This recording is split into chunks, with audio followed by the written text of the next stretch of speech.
The story opens with our protagonist Alec peacefully fishing without bait. Then out of nowhere, a mysterious stranger approaches and asks if he'd like to learn the art of magic. Their lessons begin immediately, and before long, Alec succeeds in conjuring fire. However, aiming and controlling it as a projectile remains difficult, so his mentor Eldaz instructs him on how to properly focus. Eldaz instructs him to imagine the sensation of striking his target, and also tells him to picture the friends he'll have one day. Sooner or later, those companions will find themselves in danger, and Alec will need to step in and protect them with his magic. That idea works wonders since Alec strongly desires to shield the ones he loves. So Eldaz tells him to hold on to that feeling while inhaling deeply. At last, Eldaz tells him to open his eyes and let the spell fly, and Alec successfully launches 2 fireballs. Overjoyed, Alec grins ear to ear, and Eldaz commends him for the progress. Alec admits that today's spell was particularly hard since it took most of the day to master, but Eldaz reminds him that ordinary people need an entire month to reach the same level. Alec is pumped to learn a new technique, but Eldaz decides not to push him too far, knowing it could weaken the overall training. To cool off, Eldaz suggests they wind down with more fishing. Alec complains, saying he finds fishing boring and can only think about learning more magic. Trying to ground his eager student, Eldaz tells Alec that he's a gifted mage by nature. Even without someone guiding him, he believes Alec will grow into an exceptional mage, like the river that flows without resistance. Eldaz tells him to let destiny guide the rest. That leaves Alec wondering why Eldaz chose to teach him in the first place. Eldaz seems unsure how to answer, but before he has to, he's saved by catching a fish. And despite being a brilliant magic instructor, Eldaz is hilariously bad at fishing, so Alec steps in to help reel it in. The moment lightens the mood, and they share a laugh before calling it a day. By the following morning, Alec returns to his training. The new magic formula is tougher than the last, but Eldaz encourages him, saying he's more than capable. The days go by with Alec learning a fresh spell each and every day. Still, it's not all study and effort. One day, the two find themselves in a snowy showdown thanks to magic-fueled snowballs. But the peaceful days aren't meant to last forever, and eventually, Eldaz reveals that he'll soon be leaving the capital. Alec feels crushed by the news, knowing this means they'll likely never meet again, and Eldaz clearly feels the same. But even now, Eldaz still has advice to give. He warns Alec that if the opportunity ever comes to join the Imperial Court as a magician, he should turn it down. Alec doesn't understand the reason, but what he truly wants to know is why Eldaz taught him magic in the first place. Eldaz hesitates, emotion showing on his face, but he manages a gentle smile and says it was because Alec's mother helped him long ago, back when she was still alive. Those end up being Eldaz's final words to his student, leaving Alec silent and shaken. Years pass, and Alec, now a grown man, is attending the Royal Academy of Magic. He never forgot the teacher who changed his life, and in his search for answers, he discovers that Eldaz once graduated at the top of his class. He did become a court mage, but for reasons unknown, he was later exiled. Alec realizes now that this is likely the source of the sadness that always lingered in Eldaz's eyes. With this in mind, Alec makes a bold decision. He sets his sights on reforming the structure of the Imperial Court to repay the debt he owes Eldaz. Alec swears to make a difference, and that begins by becoming a court magician himself. Time skips forward, and Alec has achieved his goal. He's now serving as a court mage, but that changes quickly as Prince Regulus announces Alec's dismissal. Regulus questions whether Alec even understands his own duties. Alec replies that his role is to assist the prince using his magic, but Regulus clearly has something else in mind. He presses further, asking if Alec fulfilled that role during their last mission, but Alec has no answer. The prince explains that he as a warrior leads from the front because that's his role, and their shield bearer Ix blocks attacks without hesitation because that's his role, and their mage Lenny uses flame spells to push back monsters because that's her role. But Alec, by contrast, has only ever used buffs and defense spells. Regulus says that's not enough, not for someone carrying the title of court magician. He questions whether Alec only holds the position in name. Alec admits that he's stuck to support magic so far, but insists there's a valid reason for it. Regulus isn't interested in hearing his side. He interrupts and tells Alec to just admit that all he knows is basic support magic. Then he calls him pitiful for pretending he's more than that, and the others jump in as well. Lenny mocks him, saying he's always warning the team not to go too deep into the dungeon, when really in her eyes, he's just scared. Alec is stunned by the words coming from his former teammates, but Lenny tells him that she was simply keeping quiet until now. It was the king who placed Alec in their group. But they've reached their breaking point. None of them are willing to hold back anymore, and they're tired of dragging someone like Alec along while tackling dangerous dungeons. Regulus says he'd heard Alec was top of his class at the academy, but it's obvious now that he's incapable of doing anything unless someone else steps in to help. Alec begs them to let him explain, but Regulus catches sight of something tucked at Alec's side. It's a dagger, and that alone sets the prince off. He snatches the weapon from Alec and reminds him that he gave a direct order forbidding commoners from carrying arms. Alec tries to explain that he brought it for the next floor of the dungeon because they'll need it, but Regulus has no interest in hearing excuses. He declares that no one on his squad is allowed to take independent action, and he says that this is exactly why he opposed bringing a commoner into his party in the first place, and he regrets not fighting harder against it. Regulus then grabs Alec by the shoulders, tears the official robe off his back, and tells him he doesn't deserve to wear it. He's done arguing, and all Regulus says now is that their team has no place for someone like Alec. So he orders him to leave, and Alec stands there frozen. Later that night, Alec buries himself in study, determined to learn everything he can about the dungeon. He uses magic to flip through multiple books at once, reviewing floor layouts and magical data with precise focus. He compiles a full breakdown of the threats awaiting on the 30th level, and concludes that Regulus's team doesn't have the magical capacity to make it through. His conclusion is based on monster strength, terrain difficulty, and the known failure rates from previous attempts. With their current group setup, Alec is convinced they won't make it out alive. Alec wishes things had turned out differently, and he genuinely tried to be of help, but in the end, he just couldn't earn the prince's trust. Just as he's about to give up, Alec realizes there's still one option left. He knows Regulus won't hear him out, so he decides to approach the king himself.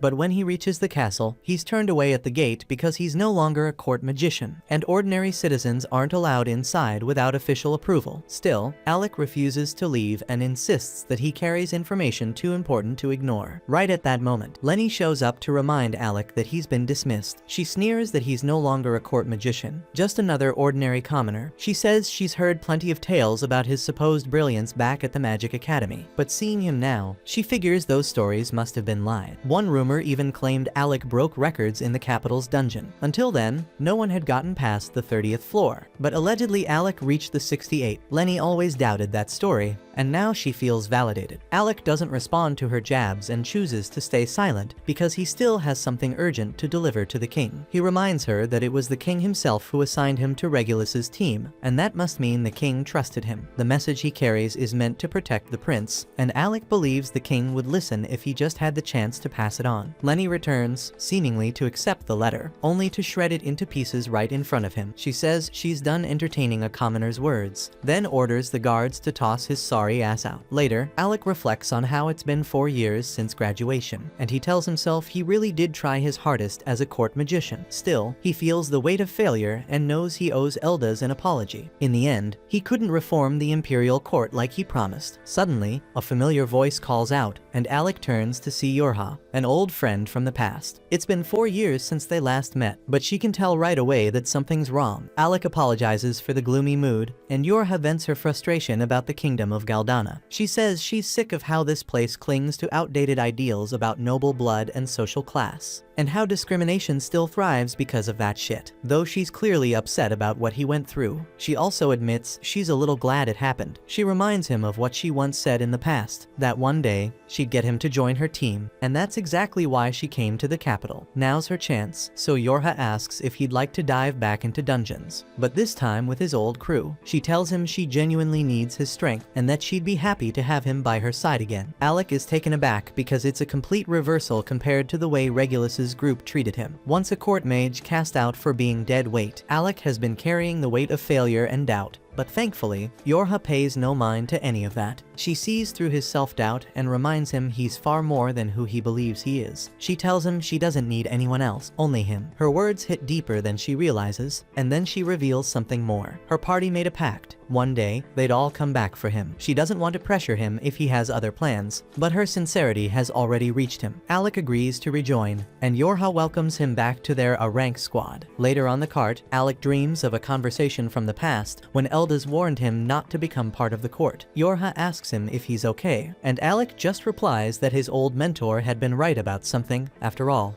Back at the palace, Regulus receives word that Alec has left the kingdom and returned to the life of an adventurer, and the group mocks their former companion. The academy once called Alec its most brilliant student, and Regulus had been eager to see how impressive he really was. But after fighting beside him, Regulus concluded he was nothing but a spineless disappointment. Lenny says she's just relieved they won't have to deal with that useless commoner again. Alec's replacement is already lined up, the brilliant son of a noble house named Vogan, and as a true noble, he'll contribute far more than Alec ever could. And with Vogan now on the team, Lenny says they'll tear through the dungeon faster than anyone has before. She boasts that Regulus's name will echo across the world, and they all burst into maniacal laughter. Meanwhile, our protagonist arrives in the dungeon city known as Fizzle. Yorha loves it here because unlike the kingdom, Fizzle doesn't carry the same old bias and class restrictions, so it's been her party's home base for years. But before they can venture into any dungeon, Alec has to officially register as an adventurer. That part is easy enough, but a new obstacle appears. In Fizzle, no adventurer is allowed past floor 30 of any dungeon without a special permit, and that pass is only granted after 2 years of being a guild member. And since Alec just signed up, he doesn't qualify, which means for now they'll have to wait 2 years. The two decide to rest for a bit, and during their break, Yorha explains that her team has already made it down to the 52nd floor of their current dungeon. She wants Alec to be part of that progress, but waiting 2 whole years isn't an option. Instead of fixating on what they can't do, Yorha chooses to focus on what they can. She reminds Alec that lower dungeon levels don't require any passes, and that there should be plenty of places for them to practice. After all, they're adventurers, and in a city built around dungeons, they've got no shortage of opportunities. Soon after, the two are locked in combat on the 2nd floor of one such dungeon. Yorha casts a strengthening spell on Alec, and he quickly cuts down several of the giant wasps surrounding them. But suddenly, Yorha feels uneasy. She had planned for this outing to be an easy warm-up, yet something feels off. She blinks, thinking her eyes might be deceiving her, as the swarm around them multiplies at a shocking rate. But Alec confirms it's no illusion. The insects are furious, and from their behavior, he concludes that their nest has been disturbed. Yorha then conjures a magical barrier to draw the swarm's attention, but Alec urges her not to push ahead. She surprises him, saying she's got this under control. Normally, Alec could handle monsters like these on his own, but Yorha can tell he isn't performing at his best. She knows his potential, yet something seems to be weighing him down, and that's why she tells him to let her handle it for now. It might be tough, but she says helping a comrade in need is exactly what teammates are for. Her words cut deep, stirring something inside Alec. He reminds himself that he's no longer a court magician. He's an adventurer now, just like Eldas once taught him. He repeats to himself that real magic is meant to protect what's precious. Alec clenches his fists and decides he won't hold back any longer. He unleashes an offensive spell, sending bursts of energy that tear through the surrounding wasps. More of the monsters rush in, but Yorha feels stronger this time. With the real Alec fighting by her side, she raises a shield for him to work behind. Just like the old days, Alec chants again, and bolts of lightning crash down from above, obliterating every last wasp in the swarm. Yorha cheers in victory, but her joy fades fast as the ground splits open, and a massive berserk worm bursts out. Alec instantly understands why the swarm had gone wild, but there's no time to dwell on it. The creature lunges, wrapping around Yorha, but Alec already has a plan forming. He knows the spell he needs, though he hesitates. One wrong move could hurt her. He calls out to Yorha, reminding her that she had mastered the finest defensive barrier spells back at the academy. They've always fought in perfect sync, so Yorha immediately catches on to what he's thinking. She fires back with a grin, reminding him that he was once the student with the strongest offensive magic in the entire school. With their trust aligned, Alec unleashes his full power. He chants the name of his attack, Sacrifice Blaze, and releases a torrent of searing flame that engulfs the monstrous worm. Yorha braces behind her barrier as the firestorm consumes their foe, and when the smoke clears, the two stand triumphant amid the ashes. Alec tells her that he always had faith in her, and Yorha smiles, saying he's still the most powerful mage she's ever known. The scene then shifts to a memory from their academy days. Their party is locked in combat with a raging dragon, one fierce enough to wield 5 elemental powers in succession. The fight turns grim, and Yorha is nearly spent after shielding the team from the creature's relentless barrage. Just as the beast prepares to finish them, Alec steps in and obliterates the dragon with a single strike. That moment would go down in history. The day Alec's team conquered floor 68 of the royal dungeon, proving that the legendary story was true, their group erupted in celebration, swearing that they'd stay together no matter what came next.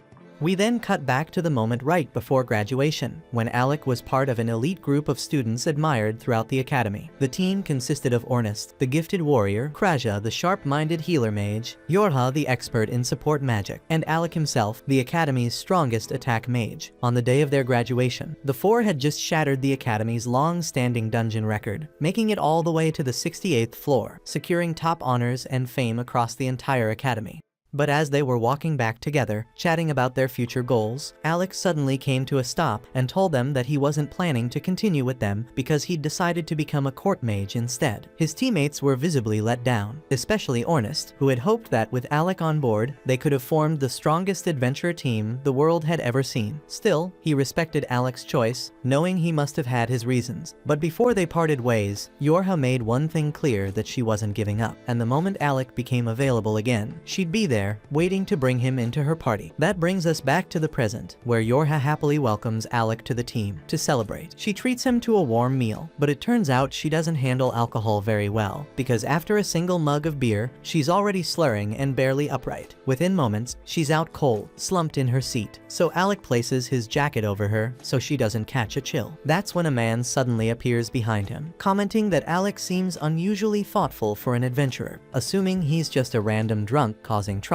Alec chooses to ignore him and turns away. But the man doesn't like being brushed off, and he angrily swings his bottle at Alec. The glass shatters, but Alec had already activated a barrier spell, blocking the attack with ease. He prepares to respond, but the man surprises him by calling him by name and saying he lives up to the rumors, then sliding a dungeon permit across the table. He tells Alec to treat it as an apology for such a rude test. Alec, still a bit irritated, now feels more confused than anything. He has no idea who this man is, until Yorha, still groggy from her drunken state, suddenly sits up and asks what the guild master is doing here. Alec freezes in place, realizing the man is none other than the guild master himself. The guild master then calmly tells him that he'd like to see what the former court magician is truly capable of, and invites him to come to the training grounds for a demonstration. Soon, they arrived at the guild's testing chamber, where the man finally introduces himself properly as Leviel Stan. Alec immediately recalls hearing tales of Leviel's past, and he was once a member of an elite S-rank adventuring team, so Alec knows this fight won't be easy. Still, he's thrilled because he sees this as the perfect opportunity to sharpen his edge before stepping into a real dungeon. As soon as the match starts, Alec opens with a thunderbolt, but Leviel swiftly dodges and retaliates with a slicing water slash. Alec quickly realizes that ranged magic won't work well in this fight, and he'll have to go in close if he wants to stand a chance in this duel. But before he can get close, Leviel activates body enhancement spells, dramatically boosting his speed and strength. He moves so fast that Alec struggles just to follow him with his eyes. And when Leviel finally attacks, Alec manages to throw up a barrier just in time. But even with the shield, the impact sends him crashing into the wall. Yorha flinches in concern, but Alec soon gets back on his feet, assuring everyone he's alright. He admits the speed caught him by surprise, but now that he's experienced it once, he starts thinking of ways to react to it. Then, a grin forms on his face because he remembers that back when he served the prince, he was forbidden from taking initiative in combat. But now, as an adventurer, he has no such restraints, so he's not just limited to dodging and support spells anymore. Channeling his magic into his staff, Alec reshapes it into a glowing blade and charges straight at Leviel. In response, Leviel fires off another water slash, but Alec slices through it with ease, closing the distance. Leviel's impressed, but he doubts Alec will be able to do the same once he starts throwing punches. He strengthens his body even further and darts toward Alec again, but this time, Alec is ready. Just as Leviel gets into striking range, he triggers a hidden thunderbolt spell that explodes right in his face, stunning him long enough for Alec to land a direct strike with magic blade. Leviel stumbles back, genuinely surprised that Alec managed to break through his defense. He finally understands why Yorha always speaks so highly of him, but the test is far from over. With a smirk, Leviel activates the ancient artifact in his possession, and then massive, glowing gauntlets form around both his arms, and one swing from them slams into the floor and leaves a freaking crater behind. Alec instantly understands that taking even one hit from those gauntlets would be catastrophic. catastrophic, so he knows he has to tread carefully. Still, he refuses to back down and casts another thunderbolt spell, but this time the effect barely slows Leviel at all. The artifact Leviel activated has a secondary effect. It gradually regenerates his wounds. That means the longer this fight drags on, the slimmer Alec's chances of winning become. Realizing he has to stop Leviel from healing, Alec keeps up the pressure, launching rapid strikes. But none of his hits are landing because Leviel's speed and movement are too precise. Frustrated, Alec taunts him, asking if he's too afraid to face him head-on. The jab works, and Leviel swings back hard, losing his precision and exposing himself just long enough for Alec to slash him across the stomach. It's the opening Alec was hoping for, so he's finally landed a solid hit, but he knows it'll take far more than that to defeat Leviel. Leviel charges in again, and Alec throws up a barrier, but the punch blasts through it, shattering the shield completely. Even so, the impact slows Leviel down just enough for Alec to drive a spell-boosted strike into his chest. Leviel is not willing to lose, so he slams his fists down with a devastating hammer blow, kicking up a giant cloud of dust that covers the field. Yorha starts to worry that Leviel is going too far for what's supposed to be a test, because that last hit looked like it should have knocked Alec out. But then Alec appears behind Leviel and lands one final blow before his wand breaks, and he collapses. Yorha runs to check on him, and Leviel admits he may have pushed things too far, and he declares Alec the winner. As Yorha starts treating Alec's wounds, Ornest shows up after getting tired of waiting, and is shocked to learn that Alec had just fought Leviel. He tells Leviel it was a bit much to use his strongest weapon in a sparring match, but Leviel says that things got intense,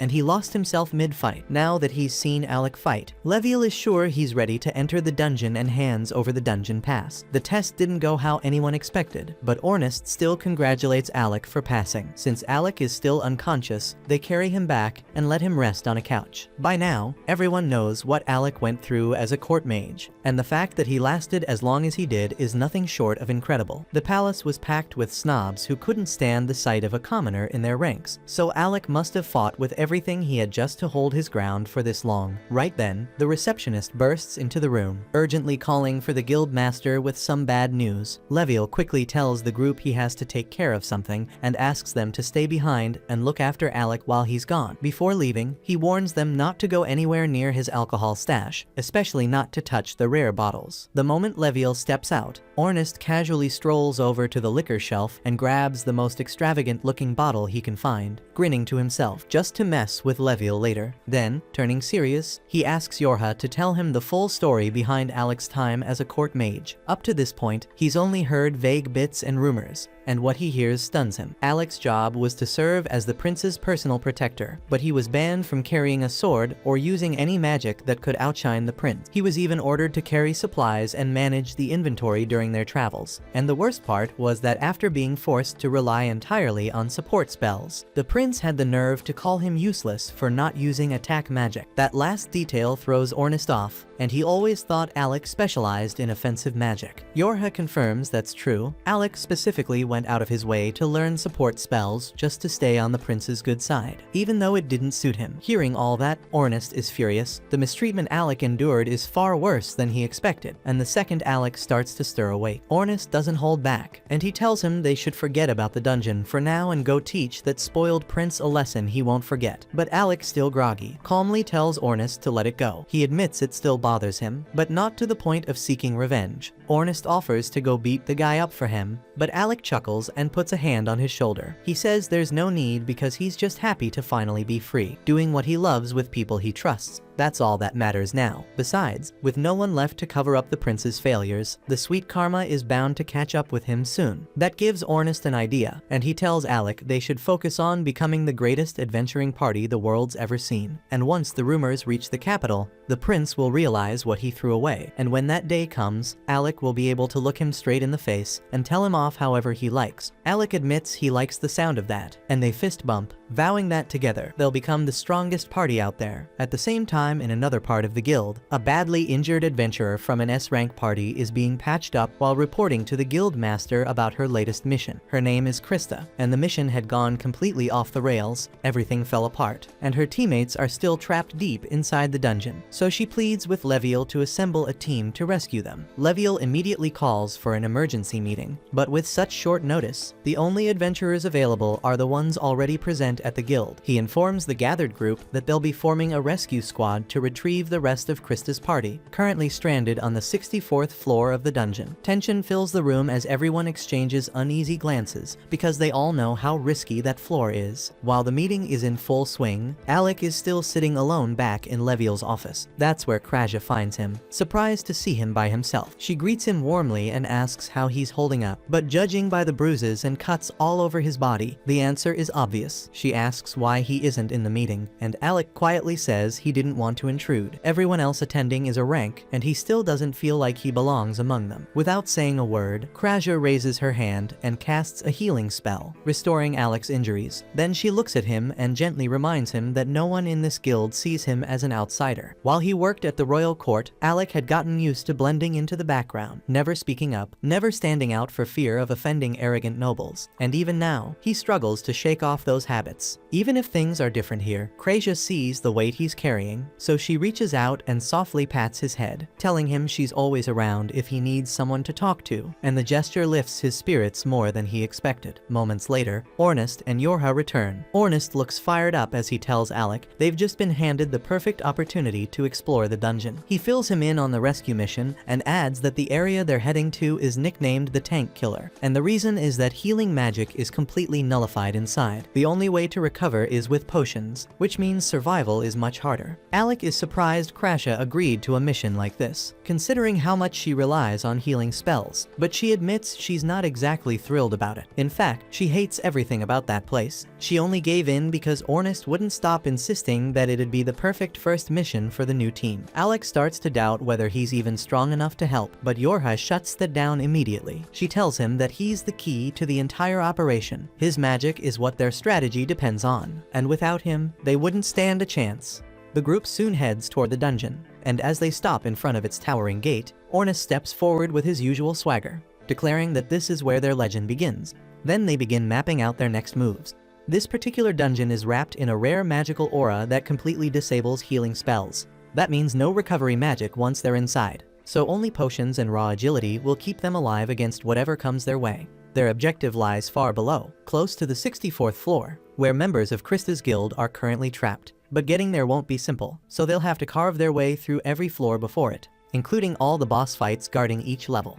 Ornest quickly assesses the situation and notes that if they go floor by floor, they'll arrive far too late. That's when Yorha pulls out a gleaming magic crystal, revealing that Krista had given it to them in advance.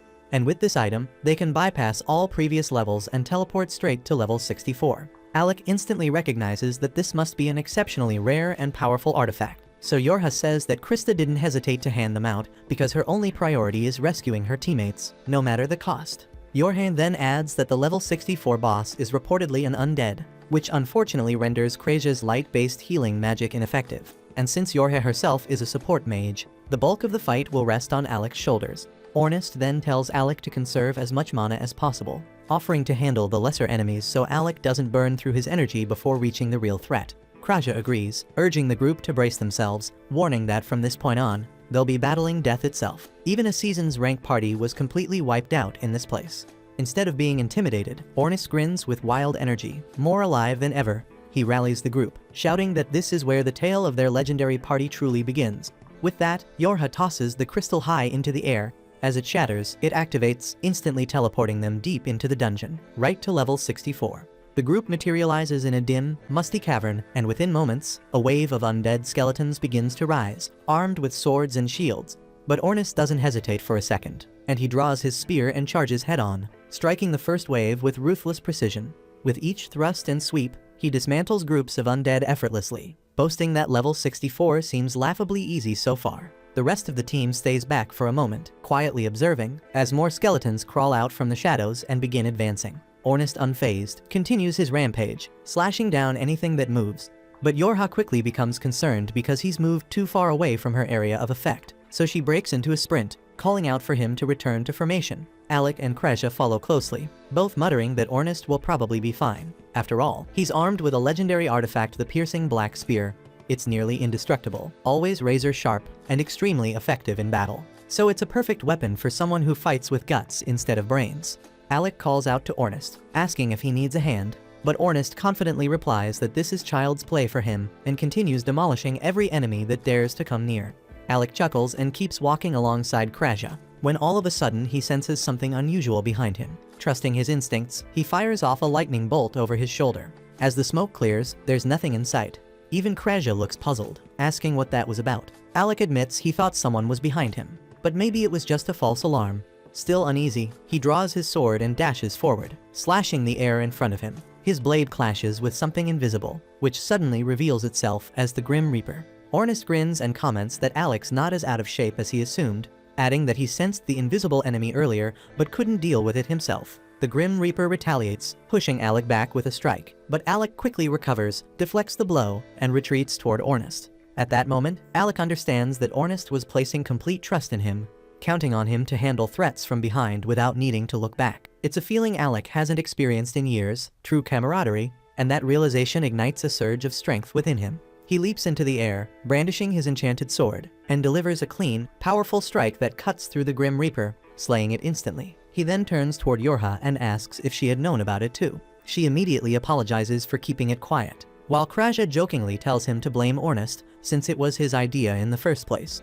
Alec smirks and tells Ornest he owes him one, to which Ornest replies that they'll talk about favors after they actually make it out of this dungeon alive. The four teammates now regroup, side by side, ready to take on whatever comes next. Soon after, both Alec and Ornest launch themselves into the swarm of undead, slicing and tearing through skeletons in every direction while Yorha provides magical reinforcement from the rear. Ornest is in his element, pulling off flashy maneuvers and eliminating every skeleton in his path. Meanwhile, Kraja calmly supports him from a distance, taking down sneaky enemies with her deadly accurate bow shots whenever they try to flank him. Yorha, though typically in the backline, is forced to defend herself up close with her staff as the endless wave of skeletons pours in.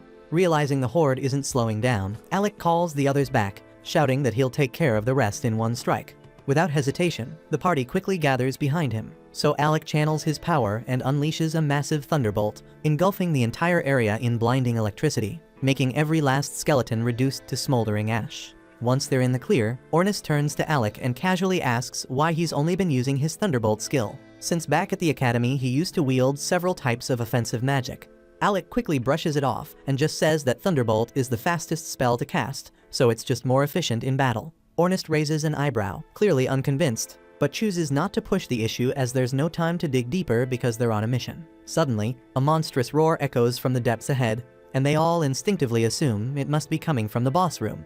Ornest doesn't hesitate because the moment Yorha casts reinforcement magic, he blasts forward like a flash, running faster than Ishospeed himself. Alec watches in surprise, impressed by both Ornest's explosive speed and Yorha's magic boost. He and the girls waste no time and quickly follow Ornest through the tunnel toward the source of the noise. As they emerge into a wide open chamber, they spot Ornest perched casually on a rocky ledge, arms folded, observing a chaotic scene unfold below as a massive monster is chasing a panicked adventurer in every direction. Alec immediately prepares to help the poor guy, but Ornest doesn't move, muttering that the frantic mage down there is named Loki, a notorious troublemaker from a party called Rechroma. Kraja nods in agreement, adding that Loki might be obnoxious, but he's also a clever support mage. Alec, however, struggles to process what he's hearing, especially as Loki flails around, screaming up at Ornest to do something and swearing he'll haunt him every day if he dies here.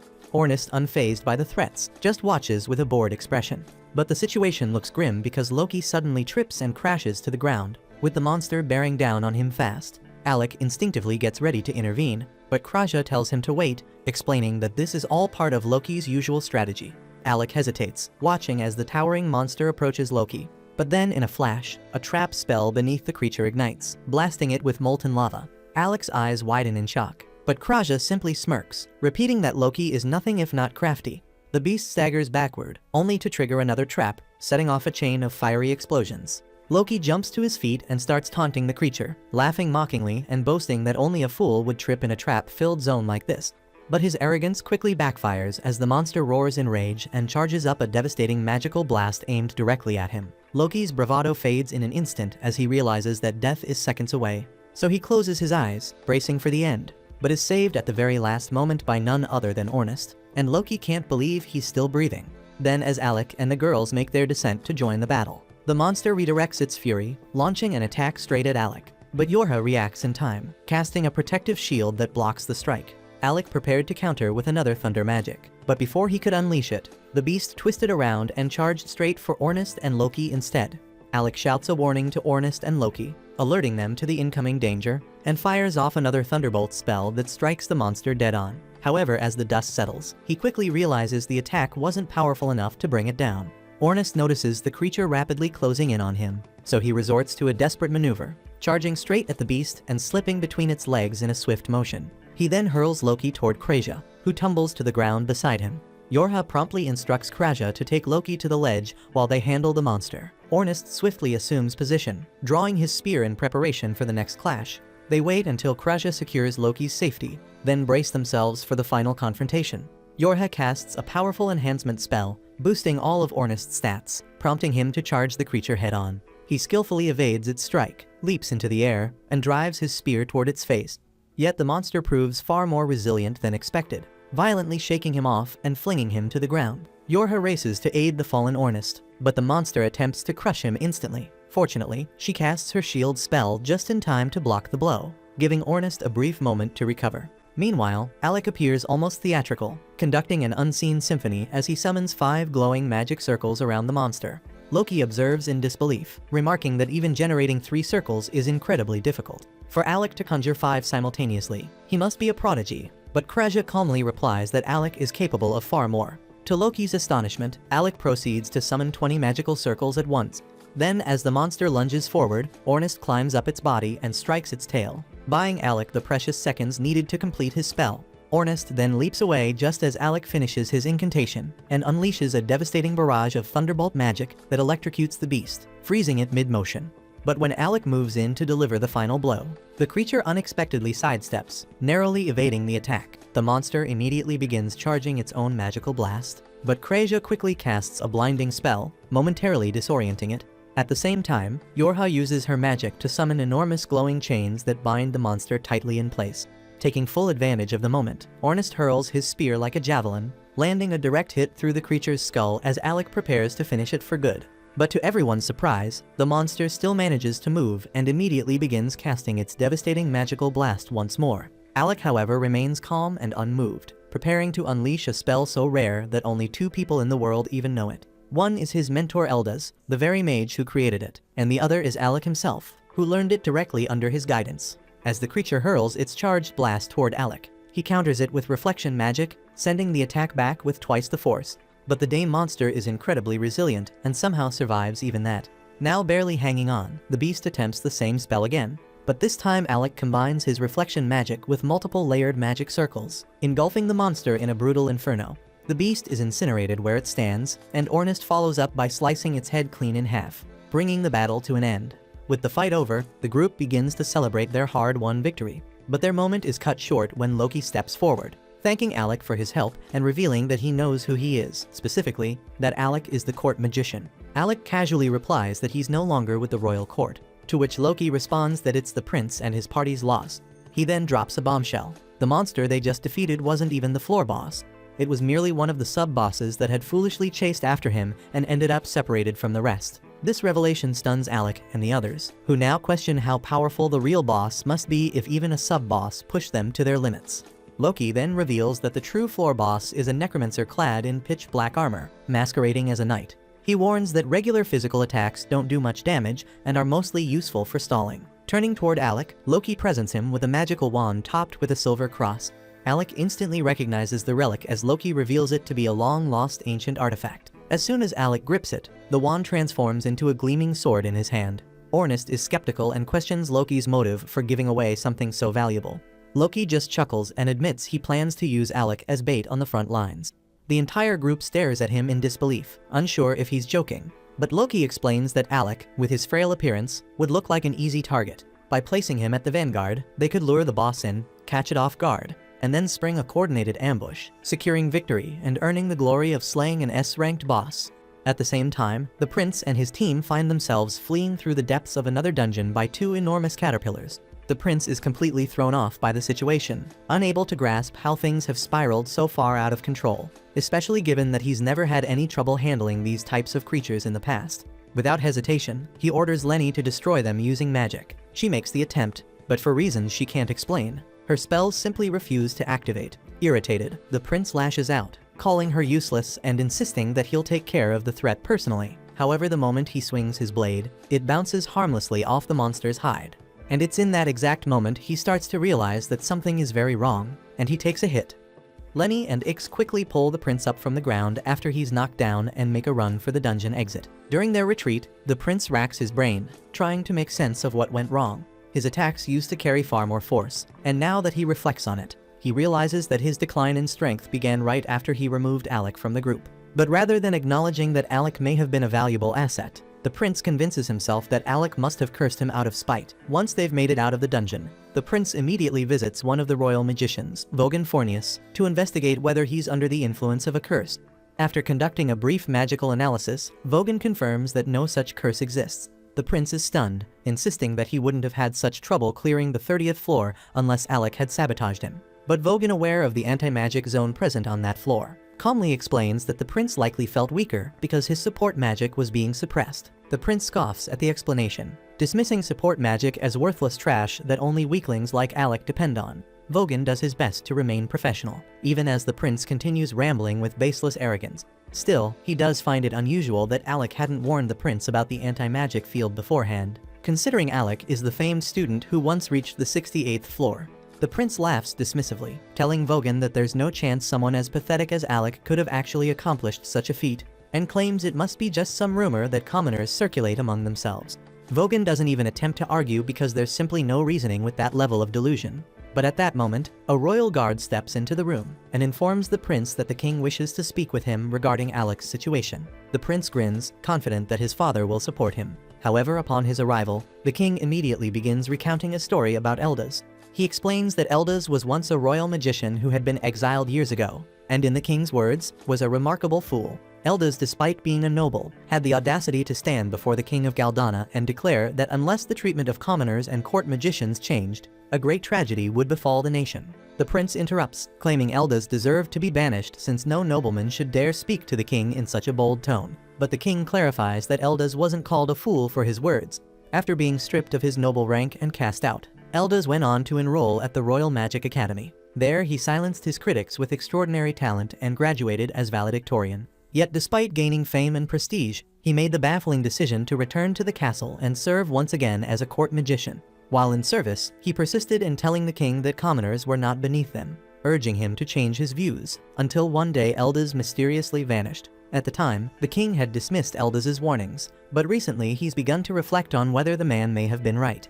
That doubt is precisely why he ordered the prince to explore the dungeon, because he wanted to determine whether nobility truly makes one superior to commoners. And based on the prince's current state, the king admits he may have been mistaken. He states that the time has come to abolish their outdated policy of discrimination, and going forward he intends to hire based on talent, regardless of lineage. The prince is left speechless, shocked by what he's hearing, and insists that such a policy would tarnish the royal family's reputation if commoners were treated as equals. The king calmly acknowledges that he's the one who raised the prince with those beliefs, but times have changed, and so must they. The prince protests, arguing that associating with commoners like Alec only brings disaster, pointing to his own situation as evidence. But before he can continue, a guard steps forward and hands Regulus the remains of a torn note that Alec had written. The king explains that before Alec departed, he had prepared a detailed guide specifically designed to help Regulus navigate the 30th floor of the dungeon. But it was destroyed by Lenny before the prince ever had a chance to read it. Regulus is stunned by the revelation, and overwhelmed he quietly tells his father that he's not feeling well and excuses himself from the room. As Regulus exits the chamber, the king turns to Vogan and quietly requests that despite the challenges it may present, he would be grateful if Vogan could support Regulus to the best of his ability. Vogan nods and assures the king that he will do everything in his power. At the same time, Regulus is spiraling into a mental breakdown, because if Alec truly possessed remarkable talent and insight all along, then the harsh truth is that he himself may have been the problem, and he simply cannot accept that reality. At the same time, on Alec's side, he is in the midst of asking Loki to explain why he doesn't want him using magic against the upcoming boss. Alec understands that artifacts carry immense power, but this particular boss is supposed to be immune to physical attacks, and he doesn't believe the sword alone will be effective. However, Loki clarifies that he never intended for Alec to actually defeat it with the sword. He just wants Alec to act like a close-range fighter to prevent the boss from anticipating a magical attack. The rest of the group catches on to the strategy, but Krasja remains confused as to why they need to deceive the monster in the first place. Loki then explains that this boss possesses intelligence equal to their own. Alec finds the claim hard to accept, and Loki understands the skepticism. Still, all he asks is for Alec to rely on his blade, at least until he gives the signal, and Alec ultimately agrees to follow the plan. With that settled, Loki turns to Kraja and says there's something he needs her assistance with. It would take too long to reach their allies on foot, so he intends to use teleportation magic. The only issue is that he doesn't currently have enough mana to cast the spell by himself, so he requests her support in completing the ritual. The group immediately panics upon hearing the words teleportation magic, since it's a closely guarded national secret, and even being aware of it could put them at serious risk. But given the circumstances, they decide to take the gamble, while jokingly agreeing that if it all goes wrong, they'll just blame Loki. As Loki begins drawing the teleportation circle and walking Kraja through the process, Alec takes a moment to pull Yorha aside and asks whether Loki is someone he can truly trust. Yorha admits that she personally doesn't care for Loki's attitude, but when it comes to serious matters, he's absolutely dependable. To back that up, she tells Alec that 2 years ago, Loki successfully led a large-scale raid on a high-tier dungeon, and due to his exceptional planning, the entire mission was completed without a single casualty. Hearing this, Alec decides to put his full confidence in Loki's strategy, and once the teleportation circle is finished, the group gathers together inside it. Yorha is in awe, witnessing real teleportation magic for the very first time. However, Loki informs her that this is merely a simplified variant, designed to transport them to a destination of his choosing. On that note, he gives the group a firm warning. They'll be arriving directly in front of the boss, so they need to be battle-ready the moment they arrive. With that, Loki activates the teleportation circle, and in the blink of an eye, they vanish from their location and reappear right in front of the other members of Loki's team, who are currently locked in combat with the Dark Knight. The two allies have done their best to hold the creature off, but despite their efforts, they've inflicted little damage and are now visibly running out of stamina. Luckily, Ornest rushes in just in time to cover their retreat. He engages the knight head-on, drawing its attention, and while the knight focuses on Ornest, Alec tries to land a sneak attack from behind, but the enemy reacts instantly, leaping into the air to avoid the strike. The knight then charges at both Alec and Ornest, while Loki and Kraja move quickly to assist Reuel and Marbel, helping them retreat to safety. The knight's armor is incredibly dense, and from what they can tell, there's no actual body inside it. But that makes no difference to Ornest, because he rushes forward again, striking at the knight. The enemy attempts to jump over him, but Ornest was ready for that and pinned the knight's cape with his spear into the ground, creating a perfect opening for Alec to sever the knight's head. As the heavy steel helmet crashes to the floor, Alec wonders if that was enough to finish it off. But in battles like this, things are never that simple. The knight suddenly begins to stir once more, and grotesque tendrils burst out of its now exposed neck. So it becomes clear that this is an undead headless horseman, and the creature they had slain earlier must have been its mount. For a brief moment, Alec gets caught up in his thoughts, and by the time he snaps back to reality, the Dullahan is already airborne and descending toward him with a powerful attack. Alec raises his sword in a panic to block the blow, and barely manages to withstand it. The monster is faster and stronger than before, confirming Alec's suspicion that it had been holding back earlier. So from this point forward, the fight is only going to become more intense. But luckily, he doesn't have to face it alone. While Alec is holding his ground, Yorha is continuously casting buffs on Ornest, and once he's fully charged, Ornest launches himself forward and lands a brutal hit on the knight, giving Alec just enough of an opening to knock the creature back. Alec is stunned by how resilient the knight's armor is, because if his weapon weren't a powerful artifact, it would have shattered long ago under the pressure of such fierce blows. Even worse, the fact that their opponent is undead means that no matter how many times they manage to knock it down, it will always regenerate and rise again. And speaking of which, the knight suddenly retrieves its severed head and reattaches it to its shoulders before unleashing a deafening shriek that rattles the entire battlefield, leaving everyone momentarily disoriented. Immediately after, it locks onto Alec and delivers a brutal kick with all its force, launching him backward at an alarming speed. Fortunately, just before he slams into the wall, Yorha casts a barrier spell that cushions the impact. She rushes over to check on him, and Alec reassures her that he's okay. He just hadn't anticipated the knight having such refined martial prowess, and if not for Yorha's quick reaction with a barrier, there's a real chance he wouldn't have survived that blow. With that in mind, he turns to Loki and asks how much longer he has to keep fighting using only the sword. Loki, still in the midst of completing his preparations, tells Alec that he needs to hold out for 5 more minutes. Easier said than done because Alec almost died a moment ago, and he's down to just 3 potions. Meanwhile, Ornest is struggling to stay on his feet, shouting for Alec to get his ass back into the fight.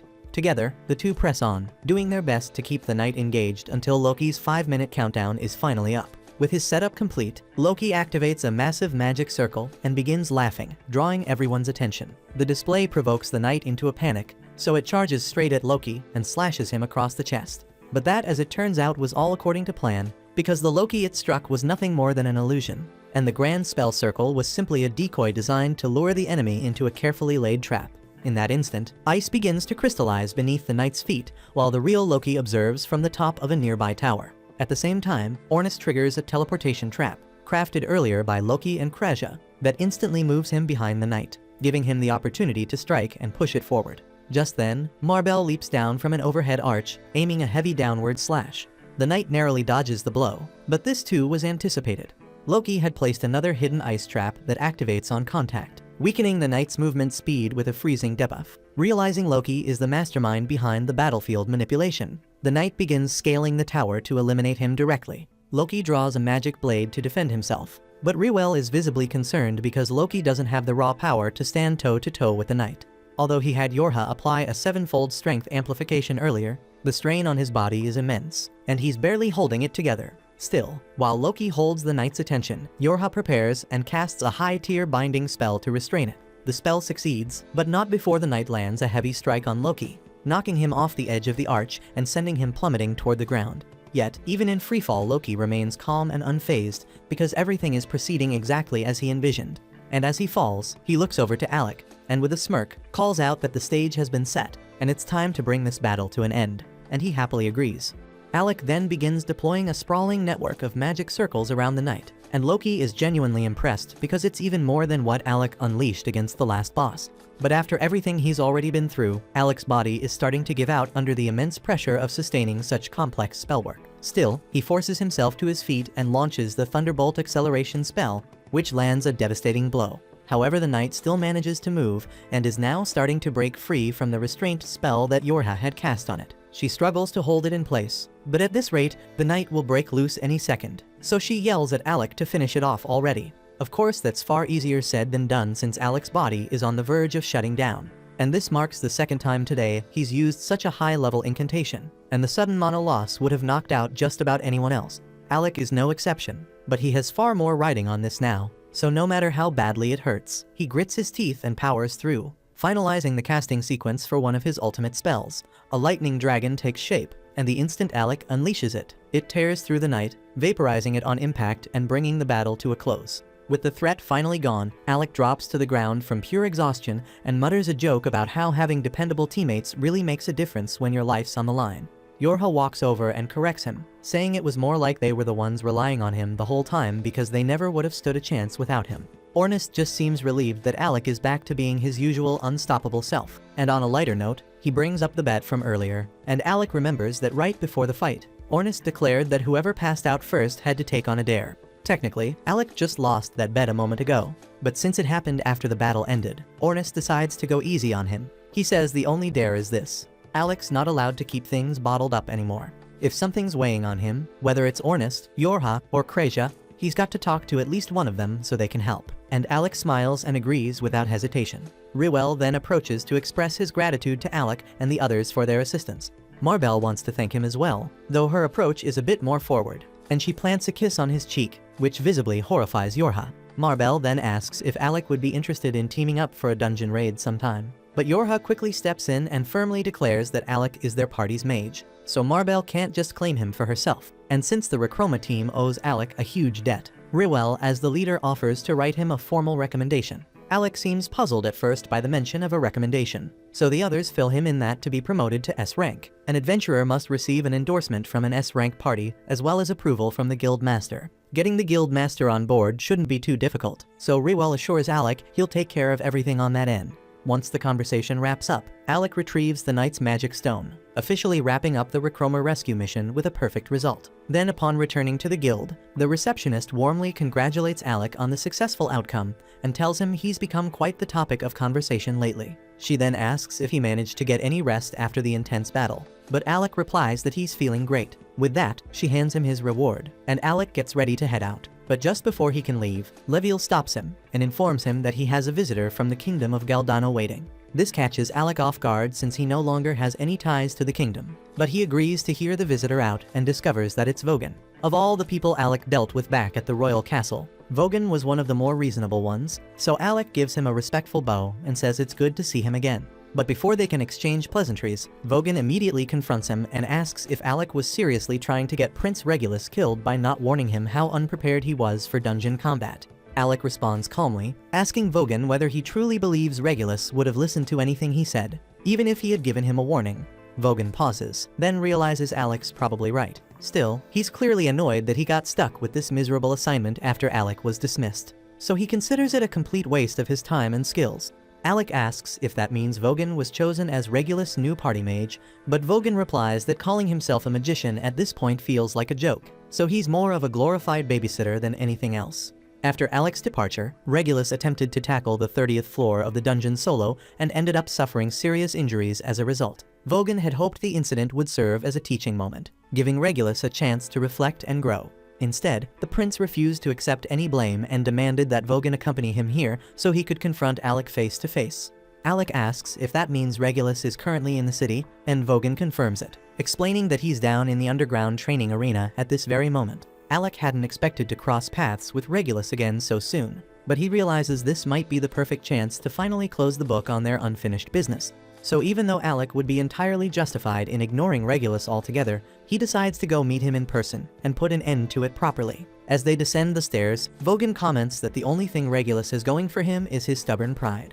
But personally, he doesn't understand why the nobility always insist on proving themselves superior to commoners, because to him it all seems like a pointless waste of time. Alec reminds Vogan that he's technically a noble as well, but titles have never meant much to him, and all he's ever wanted is to live life on his own terms. When they reach the arena, they find Regulus already waiting at the center. To Alec's surprise, the first thing Regulus brings up is that the king intends to change how the kingdom is governed. While Regulus personally disagrees with this shift, he says he'll comply out of respect for his father's wishes. Hearing this gives Alec a sliver of hope that maybe Regulus has finally started to come around. But that hope is short-lived, and Regulus quickly adds that regardless of politics, he still can't stomach the idea of taking orders or even advice from someone he views as beneath him. Alec tells him that if he had just listened back then, he wouldn't be in the mess he's in now. But it's clear Regulus still refuses to hear reason, and Alec knows there's no point wasting breath on someone so willfully blind.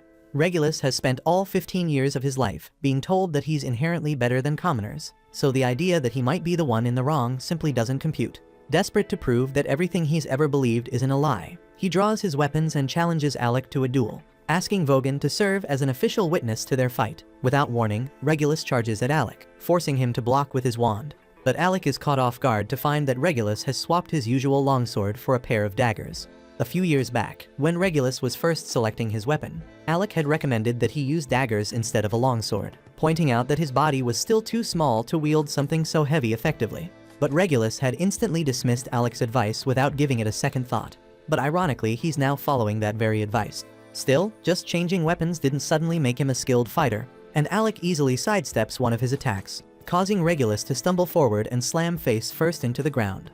Alec suspects that Vogan probably played a role in setting this whole encounter up, so he asks what he said to provoke the prince.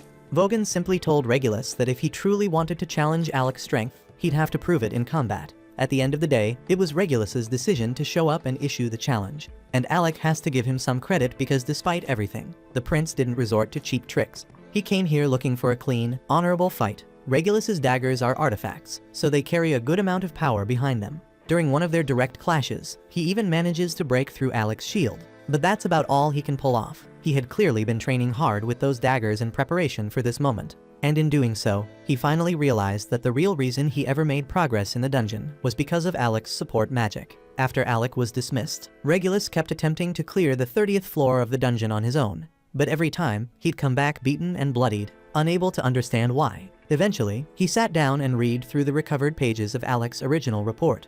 And what made his blood boil was that everything Alec had written turned out to be right. If he had just followed that guidance from the start, he wouldn't have failed so miserably. And even just reading it made him realize how insanely gifted Alec really was, which only made it harder to come to terms with the way he had treated him. So now Regulus demands that Alec activate his artifact and face him for real. Alec asks if Regulus is really sure about going through with this, knowing full well the gap in power between them. But Regulus stands firm and refuses to back down. Still, before they fight, Alec has one question he needs answered, and asks if it is actually true that the king intends to reform the way the royal court operates. Regulus confirms it, adding that his father had apparently been testing the strength and resolve of the lower classes, which is why he sent both Regulus and Alec into the dungeon. If that's the case, then it explains why the king always treated Alec with such unexpected kindness, and this revelation is without a doubt the best thing Alec has heard all day. Because now, those 4 years he spent serving as a court magician don't feel like a complete waste after all. But as for Regulus, he warns Alec to brace himself because he won't be holding anything back. He draws his artifact and charges forward,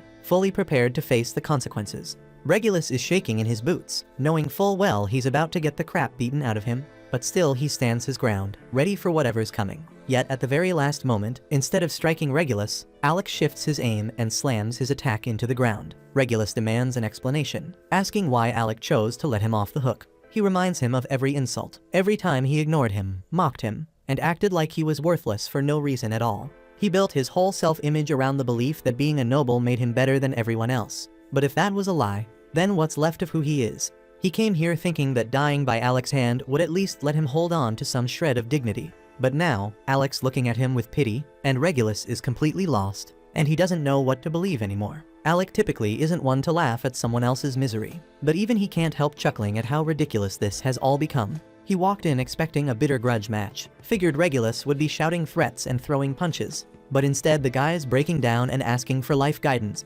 The absurdity of the moment makes it impossible to stay angry, and suddenly Alec realizes how pointless all that resentment was in the first place. Once he sees that Alec isn't mad anymore, Regulus lowers his head and sincerely apologizes for how he treated him in the past. And Alec is honestly stunned because he never thought Regulus had it in him to swallow his pride and admit fault. Still, he understands that Regulus acted the way he did because of how he was raised. That doesn't excuse it. But if Regulus is willing to change, then Alec figures it's worth letting go. So without hesitation, he offers his hand. Regulus reaches out, about to accept it, but at the last second, he pulls back, still feeling a bit too embarrassed to follow through, and he wants to hang on to a little bit of pride. Instead, he pulls out Alec's old court magician cloak and apologizes for taking it from him that day. He tells Alec he can have it back if he wants, and he also presents a letter from the king himself, stating that there's an open seat at the royal court waiting for Alec, should he ever choose to return. Alec raises an eyebrow and asks if the king is ordering him to come back, but Vogan assures him that it's not a command, just a request. Alec nods, then says he doesn't need the cloak or the letter, because he's perfectly content with his current party and has no intention of ever leaving them behind again. Regulus accepts his answer without complaint, but insists Alec take the cloak anyway because it belongs to him. Then he tells Vogan they're done here and it's time to leave, because there's nothing more to say. But as he walks away, there's the faintest smile tugging at his lips, and it's clear that both he and Alec have finally made peace with their past. The next day, Alec catches up with the group and casually asks if anyone's got time to hang out.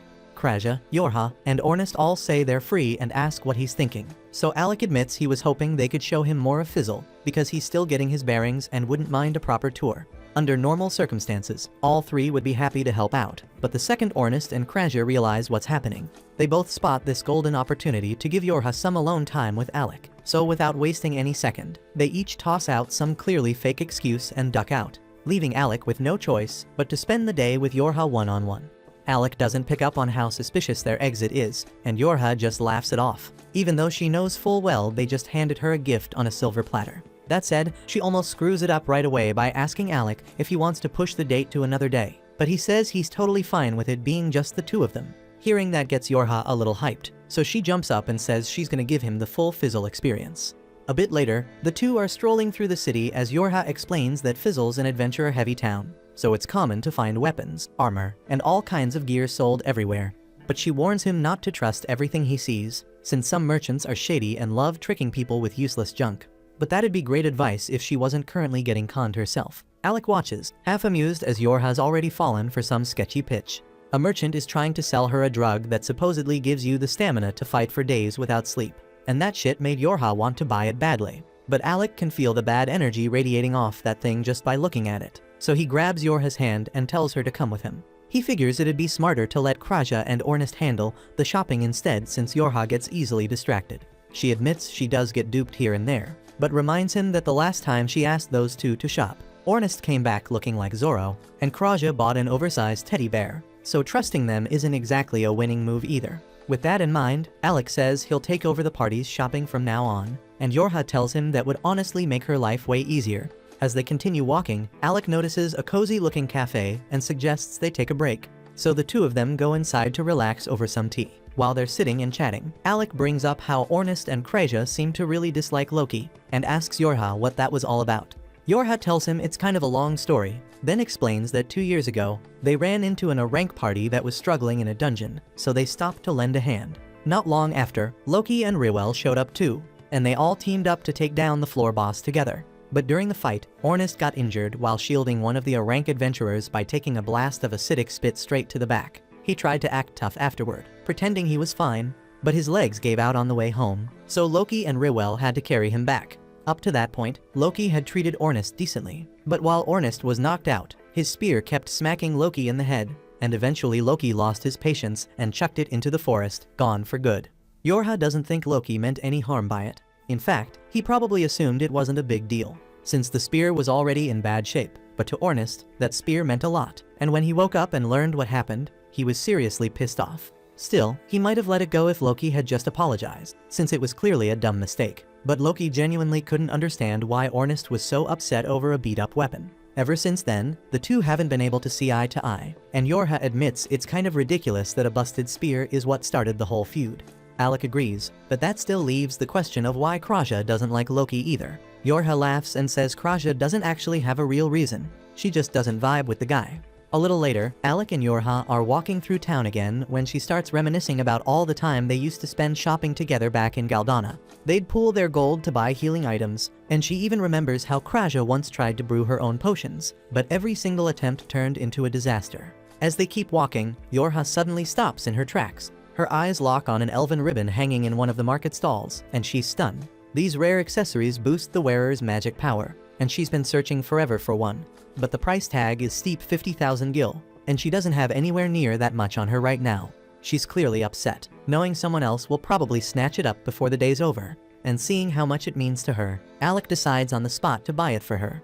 Yorha looks at him, a bit unsure, and asks if he's really okay dropping that kind of cash on her. But Alec tells her it's for the good of the team. Her magic plays a huge role in keeping their coordination tight. Plus, he's sitting on a mountain of savings from his days as a court magician, and honestly, he wanted to treat her to something nice. Yorha beams and tells him she'll treasure the gift with all her heart, and Alec's happy to hear that.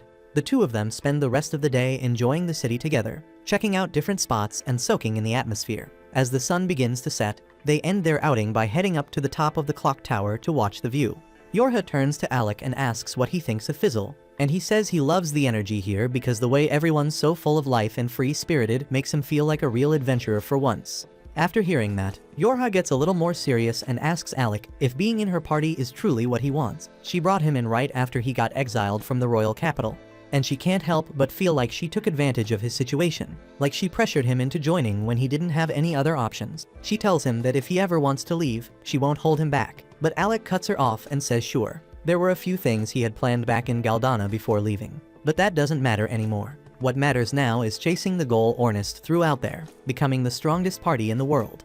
And he knows there's no way he can reach that without Yorha and the others by his side. So he's not going anywhere. That answer puts Yorha at ease, and she's especially glad to hear it because it's rare for Alec to speak so openly. He's usually the kind of guy who keeps everything bottled up. Alec says he just felt like it was time she knew how he really felt. And actually, there's one more thing he needs to tell her.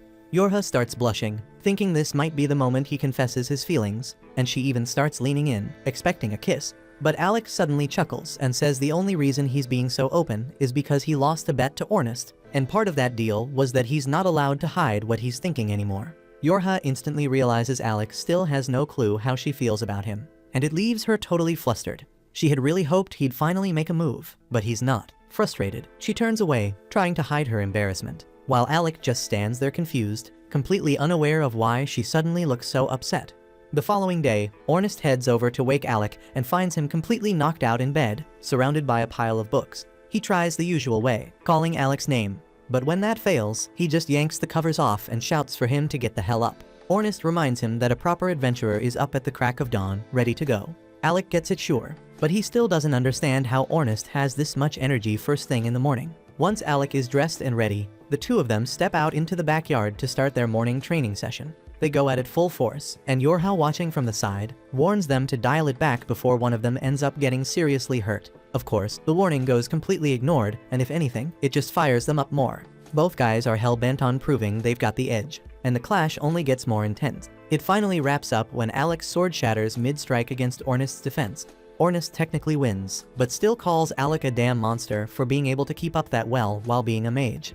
Either way, he's not done yet. He says it's time to crank things up and tells Alec to summon his artifact so they can keep going. But before Alec can do anything, Yorha jumps between them and puts a stop to it, saying if they push this any further, someone's definitely going to get wrecked for real. Right at that moment, Loki decides to make an entrance. Seeing them all training hard, he smugly steps in and offers to give them a few tips. After all, he is an S-rank adventurer. But nobody's interested, so the whole group just turns to leave and get on with their day.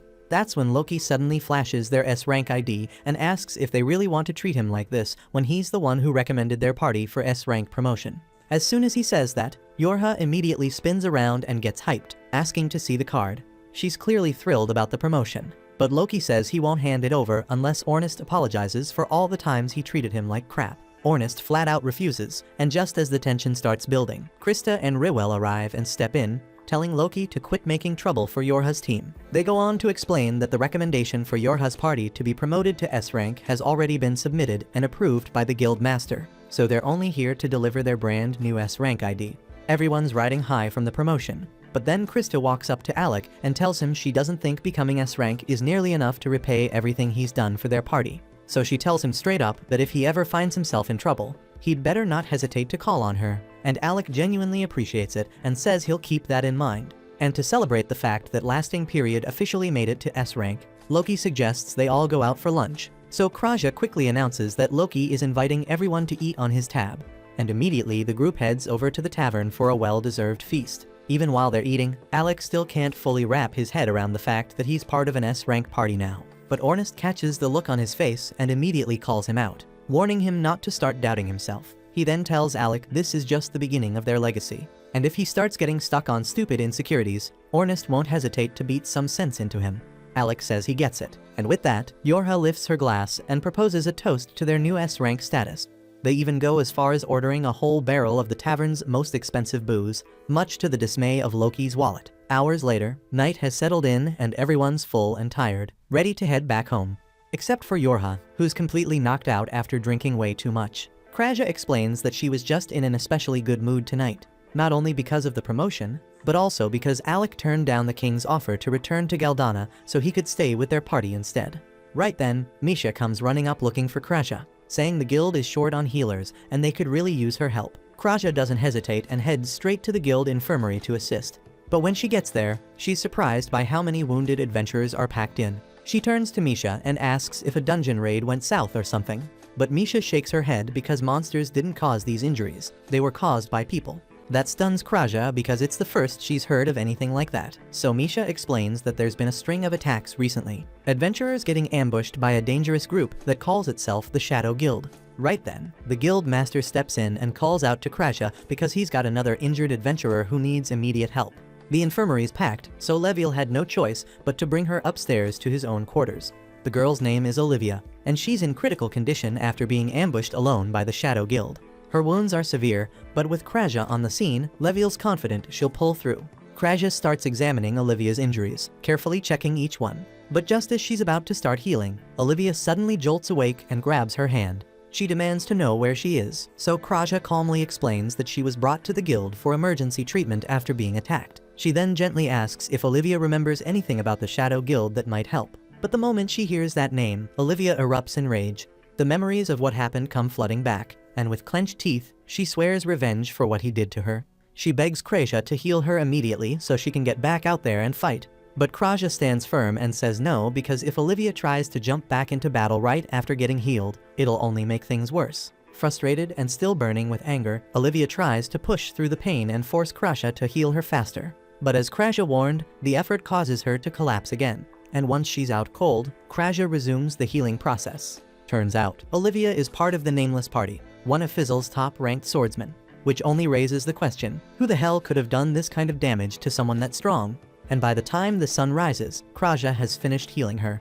Completely drained, she slumps forward and dozes off at Olivia's bedside. Elsewhere in Fizzle, Alec is buried in research at the library, flipping through everything he can find on the arcane dungeon. Out of nowhere, a boy named Leorg walks up and introduces himself as a member of Nameless, the same S-rank party Olivia belongs to, and he asks Alec if he'd be willing to join him on a raid into the labyrinth. Not long after, Kraja heads over to Olivia's room to check in on her, only to walk in and catch her mid-swing with a sword. Despite the fact that she's supposed to be resting, Leviel is just sitting nearby, watching it happen. So Kraja shoots him a look and asks why he didn't stop her, but he just shrugs, saying it's pointless because Olivia won't listen to a damn thing he says.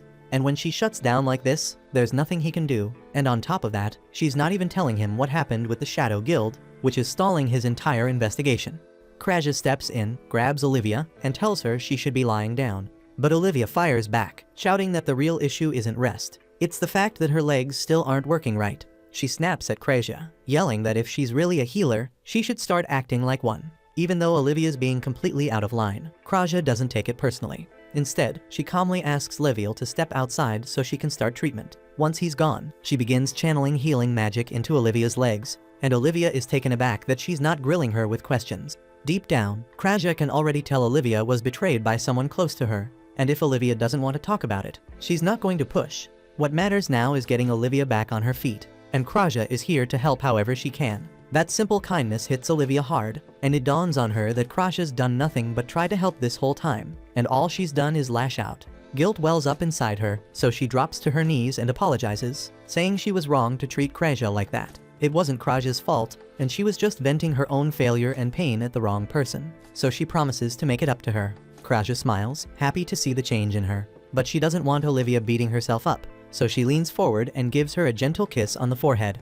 Olivia recoils in shock, asking what that was for, and Kraja chuckles. It's just a little charm to help her relax. That simple gesture reminds Olivia of her mother, and for a moment, her expression softens as she drifts into thought. Kraja notices and asks what's on her mind, but Olivia shakes it off and changes the subject, asking if she can have something to drink. Kraja nods and offers to make her some tea. She brings over a cup for Olivia, and just as she's about to pour herself one too, Olivia speaks up again. She says she just remembered she hasn't eaten anything since the day before and admits she's starting to feel a bit hungry. Kraja says no problem and offers to go grab some food for her. But as soon as she steps out of the room, Olivia reaches over and quietly slips something into Kraja's teacup. Back at the house, Alec links up with Yorha and Ornest to fill them in on his meeting with Leorg and the dungeon raid he proposed. Ornest's heard the name before, and he figures Alec must have been caught off guard by the guy's appearance. But truth is, Leorg's way older than all of them put together. Alec's jaw practically hits the floor, but Yorha chimes in, explaining that Leorg's actually an elf, and for some reason, he just likes playing the whole cutesy act, even though he's pushing 100. As for the dungeon raid, Ornest's curiosity is piqued, so he asks if Alec got any actual details. Alec tells them that Leorg said the plan is to hit the 72nd floor and clear it fast, and he even went as far as offering Alec the dungeon core when it's all said and done. Alec was stunned that Leorg would just hand over the chance to clear the final floor, especially considering Nameless had been grinding their way through it for months. Sensing Alec's hesitation, Leorg explained that his team has some unfinished business with the Shadow Guild. Apparently, they messed with one of his teammates, and now he's heading out for payback. That means he won't be able to finish the dungeon himself, so he's hoping Alec's group can take over while he's dealing with the guild. Yorha thinks the whole deal sounds great, but Ornest flips out and calls the whole thing shady as hell. He says Nameless giving up their dungeon rights is one thing, but taking on the Shadow Guild too, that's just way too convenient. Alec admits it does sound sketchy, but Yorha pushes back, saying she doesn't think Leorg would screw them over like that. He's strange, sure, but he's the reason his party still runs smoothly, so she doubts he'd scheme against them. Anyway, standing around won't get them any closer to the truth, so Ornest grabs the core and says that the rude girl Kraja was patching up yesterday. Turns out she's from Nameless, so if they want to know if Leorg's telling the truth, they should just go ask her. The others are on board, so they make their way toward the guild. But right before they reach the entrance, Misha comes bursting out and crashes into them. They quickly ask what's going on, and Misha, out of breath, tells them something awful's happened to Kraja, which is why she was sprinting off to get help. The party hurries inside and spots Kraja slumped against the wall, barely staying upright, so they rush over to see if she is okay. She tells them she's mostly okay, but someone drugged her earlier, and by the time she came to Olivia was already gone. It's not hard to piece together who did it because clearly Olivia slipped her something. But Kraja's more worried than angry. She's convinced Olivia might have run off into the labyrinth again, probably chasing revenge. Ornest doesn't see why that's their problem, and if Olivia's dead set on risking her life for payback, that's on her. But Kraja fires back, explaining that Olivia's still not fully recovered. Her injuries haven't healed, and she's in no shape for another fight. Ornest gets that sure, but to him it still doesn't change the fact that it was Olivia's choice to begin with. And besides, she's the top swordswoman in the kingdom, so he seriously doubts the Shadow Guild has what it takes to take her down again. Maybe not on their own, but Kraja remembers Olivia saying something about a traitor. If that's true, then it wasn't just the Shadow Guild that brought her down. Someone else was involved, someone powerful enough to leave the country's strongest warrior in critical condition. And Kraja's not about to let her charge headfirst into that kind of danger again. Not when she can do something about it. So she says if nobody else is willing to go, then fine, she'll handle it herself. But the second she steps outside, she realizes the others are right behind her. They tell her they're not about to let her march into a place like that on her own. If saving Olivia really means that much to her, then they're coming too, no questions asked. Together, the group makes their way to the entrance of the labyrinth dungeon. But Ornest is clearly not thrilled. Alec asks him what's wrong, so Yorha jumps in and explains that the dungeon's a mess of teleportation traps, scattered all over the place, making it a total nightmare to get through. Marbell then chimes in, warning that it's super common for teams to get split up in there, so everyone needs to stay sharp. That's good advice, but now they're all wondering what the hell Marbell is doing here anyway. Marbell explains that she heard Olivia took off from the guild and was headed back into the dungeon, so she came rushing here to stop her before she entered, but she was already too late, and that's why she wants to join their party. She says Luorg also asked her to step in as a substitute for Olivia, since she's also an S-rank swordswoman. But the real reason she came is because she wanted to see Alec's incredible magic in action, up close and personal. Yorha isn't having any of it though, and she shoves Marbell back and tells her that unlike the Nameless party, they actually function like a proper team, and they're not about to throw off their rhythm just to add someone new. Alec then turns to Ornest confused and asks what Yorha meant by that. So Ornest explains that while Nameless is technically a party, the members act more like solo adventurers doing their own thing. Luorg was the one who somehow got them to work together, but outside of dungeon runs, they're barely even on speaking terms. Take Olivia for example, she hates involving others in her problems and never accepts help. She can come off cold or downright rude, but Marbell insists she's a good person underneath all that. Marbell used to hang around Olivia all the time when she was training. At first, Olivia tried to shake her off, saying she worked better alone and only joined Nameless because she needed a party to get through dungeons. But instead of backing off, that just made Marbell more persistent. And since Olivia didn't seem to care much for her team anyway, Marbell asked if she'd like to raid a dungeon together sometime. And Olivia actually said yes, so they've been close ever since. Marbell says she won't insist on coming if she's just going to slow them down. But she's genuinely worried about Olivia and begs them to do whatever they can to bring her back safely. But before heading in, Ornest tosses a wristband to Alec and tells him to wear it because it's their hidden trump card for this dungeon. Alec has no clue what it does, but he trusts Ornest and puts it on without arguing. Once they're all set, the group enters the labyrinth together. But before they move in too far, Kraja stops to set up a teleportation circle of her own. That way, if anyone ends up falling into a random teleportation trap, they'll have a safe way to get beamed to this point in an instant. Ornest is actually impressed that Kraja had the foresight to set everything up like this, so he casually starts patting her on the head. But Kraja doesn't appreciate being treated like a kid, especially not from him, so she immediately stops mid-cast and dropkicks him so hard he goes flying across the room. Unfortunately, his landing isn't so lucky because he smacks right into a teleportation trap. Alec panics and rushes over to try and help.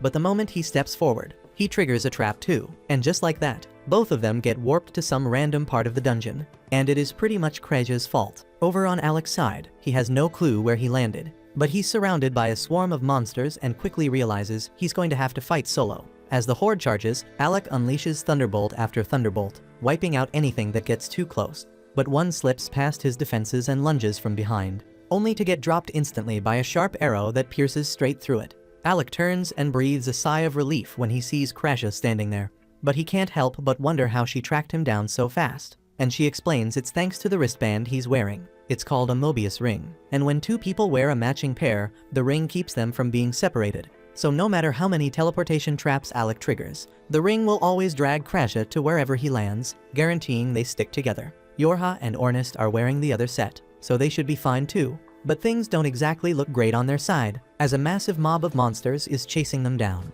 Ornest might be able to handle this on his own, but Yorha doesn't have any combat strength, so she quickly conjures an earth pillar to lift herself out of reach, while Ornest dives straight into the chaos. She buffs him with a quick burst of stamina and speed, just enough to keep him from burning out mid-battle. With that boost, Ornis surges forward and slices clean through the biggest monster's neck in one strike. That brutal takedown is enough to send the rest of the smaller creatures scrambling, completely terrified. Ornis sighs, a little let down since they would have made a good warm-up. Yorha climbs down and tells him he handled the whole thing like a pro, and Ornis soaks up the praise, clearly enjoying every second. But as they continue forward, they stumble upon something unexpected, and it's the remains of the dungeon floor's boss. Yorha freezes because the thing looks like it was obliterated in one clean sword strike, and she can't think of a single person capable of something like that. But Ornis can. There's only one person who could have pulled that off, and it's Melia Dial, the Blade Master. At the same time, in another part of the dungeon, the leader of the Shadow Guild is speaking with Melia, praising him for how impressive he is, because not only did he one-shot the floor boss, but he also wiped the floor with Olivia, the S-rank swordswoman from Nameless.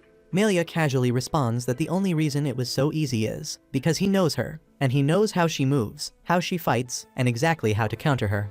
The guild leader remarks that that would explain why Olivia was so stunned when she saw him. But then he questions why someone who clearly has a history with an S rank like Olivia would even bother siding with the Shadow Guild. And if they were close, wouldn't it have made more sense for Melia to work with her instead? But Melia calmly replies that while his goals happen to align with the guild's at the moment, his ambitions are different. Also, he doesn't care what the Shadow Guild's ambitions are because all he wants is to grow stronger. And for that he needs real battles and real experience. Right then, a few Shadow Guild members arrive and inform their leader that intruders were spotted on the 72nd floor. So the leader wastes no time and orders them to hunt the intruders down and kill them on sight. Meanwhile, Alec and Kraja manage to find Olivia huddled in a corner, sporting fresh injuries. The moment she spots them, she casually asks Kraja to patch her up so she can keep moving. But Kraja flat out refuses because she knows full well that if she heals her now, Olivia's just going to run off again the second she's able to stand. Annoyed, Olivia glares at her, but she doesn't argue. Instead, she grits her teeth and forces herself back onto her feet, determined to keep going despite the pain. Alec and Kraja quickly step in her way, blocking her path. Kraja tells her she's not letting her leave until she explains what this is all about. And she asks if this is tied to the Shadow Guild somehow. But Olivia scoffs at the idea. She says there's no way she'd ever lose to those weaklings, and the one she's really after is her former teacher. He's the one who let her mother die, and she intends to kill him with her own hands. Without another word, Olivia steps onto a teleportation trap to make her escape, but Alec and Kraja spot what she's doing just in time and dive onto the circle right before it activates. And in an instant, all three of them are warped together, straight into the middle of a monster nest. Realizing they were boxed in, Alec threw himself straight into the monster swarm, carving a path with sheer determination. Olivia reached for her blade without hesitation, ready to back him up, but Kraja stopped her. After quickly healing Olivia's wounds, Kraja explained that she was preparing a teleportation circle, though it was clear Alec wouldn't be able to hold off the entire horde alone. Moved by her concern, Olivia gave a small smile, then dashed forward to fight beside Alec, and as the two of them battled to keep the monsters at bay, Kraja began channeling the teleportation spell. Mid-battle, a hulking Cyclops takes a swing at Alec. He sidesteps with ease and counters, but his strike barely phases it. It retaliates fiercely, pushing him against the wall of enemies, until Olivia charges in and decapitates several beasts in one clean sweep. Alec blinks, stunned that he hadn't even seen her draw, and she casually points out that he's still green when it comes to dealing with high-level monsters. Just then, Kraja finishes the teleportation circle and calls for Alec, but the magic sigil flickers and vanishes.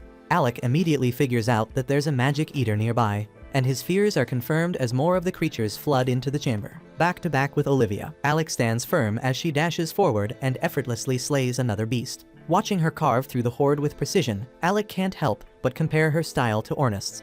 Where Ornist fought loud and dramatic, Olivia's strikes were sharp, clean, and merciless. Not wanting to be left in the dust, Alec pushes forward and slays a few himself. Olivia gives him credit for his power and sword handling, but points out that his technique is still too raw. She tells him to stop forcing his strength and instead let his blade flow naturally with his movement. While Kraja scans the area for the monster suppressing their magic, Olivia and Alec realize the swarm just keeps coming. Olivia calls out, asking if Kraja can locate the magic eater. Kraja shouts back that she's found it, but it's surrounded by a massive cluster of monsters. Without hesitation, Olivia charges straight into the mob, slicing down anything in her way to shield Kraja from danger. Alec darts around the chamber, trying to draw the rest away, but a winged beast swoops down on him. He raises his blade just in time to deflect the strike and knock it back. But the damn thing doesn't give up, and it keeps chasing him relentlessly, so Alec baits it into clashing with a nearby Cyclops. The bird tears through it in seconds, but its focus never leaves Alec. At the same time, Olivia keeps closing the distance between herself and the magic eater until she finally brings it down and smashes the artifact it was guarding. She quickly calls out to Kraja, letting her know it's done, so Kraja immediately starts charging up a fresh teleportation circle. As soon as it's ready, she calls for Alec, who unleashes a full-powered thunderstrike that electrocutes the swarm of monsters still harassing him. And once they're down, he hurries back to Kraja, who's waiting for Olivia to make it through.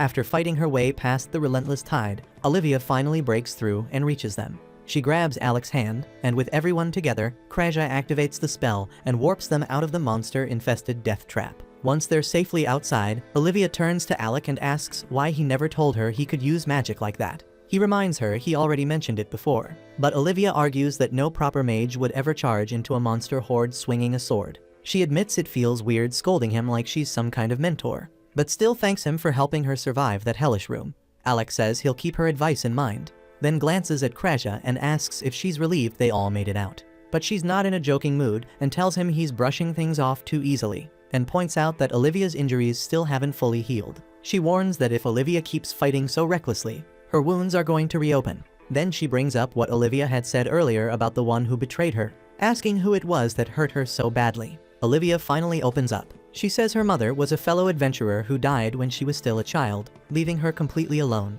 In her darkest days, a man named Melia took her in and raised her like his own daughter. He trained her in the sword and passed down all his secret techniques. Even though the pain of losing her mom never fully faded, the memories and her training gave her something to hold on to.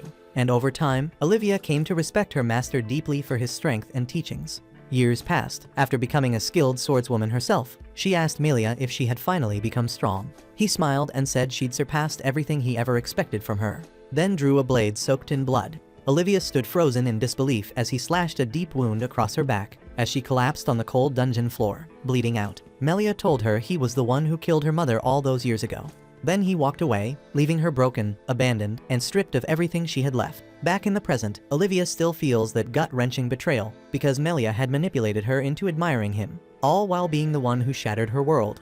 Then she turns around and pulls back her clothing, revealing the massive scar etched across her back. To her, that single sword strike didn't just steal her trust. It erased every moment of warmth and every good memory they'd ever shared. Now, all she feels she has left is this cruel reminder carved into her skin. Watching her break, Alex silently drapes his jacket over her shoulders and tells her he knows exactly how that feels. He admits that once, he also thought he'd lost everything, but his friends were the ones who made him realize he hadn't. Olivia, her voice heavy with pain, mutters that she doesn't need anyone. But Alec gently reminds her that even Leorg is out there fighting to avenge her. That silences her, so Kraja steps forward, quietly mentioning that while treating her earlier, she'd noticed countless other bruises hidden across Olivia's body. She admits she can't do anything about the old scars, but promises she'll always be there to help with the new ones, no matter what. Hearing that, Olivia clenches her fists, realizing that both Leorg and Marbell have been doing their best to support her all along. But deep down, she doesn't think they understand how terrifying Melia truly is.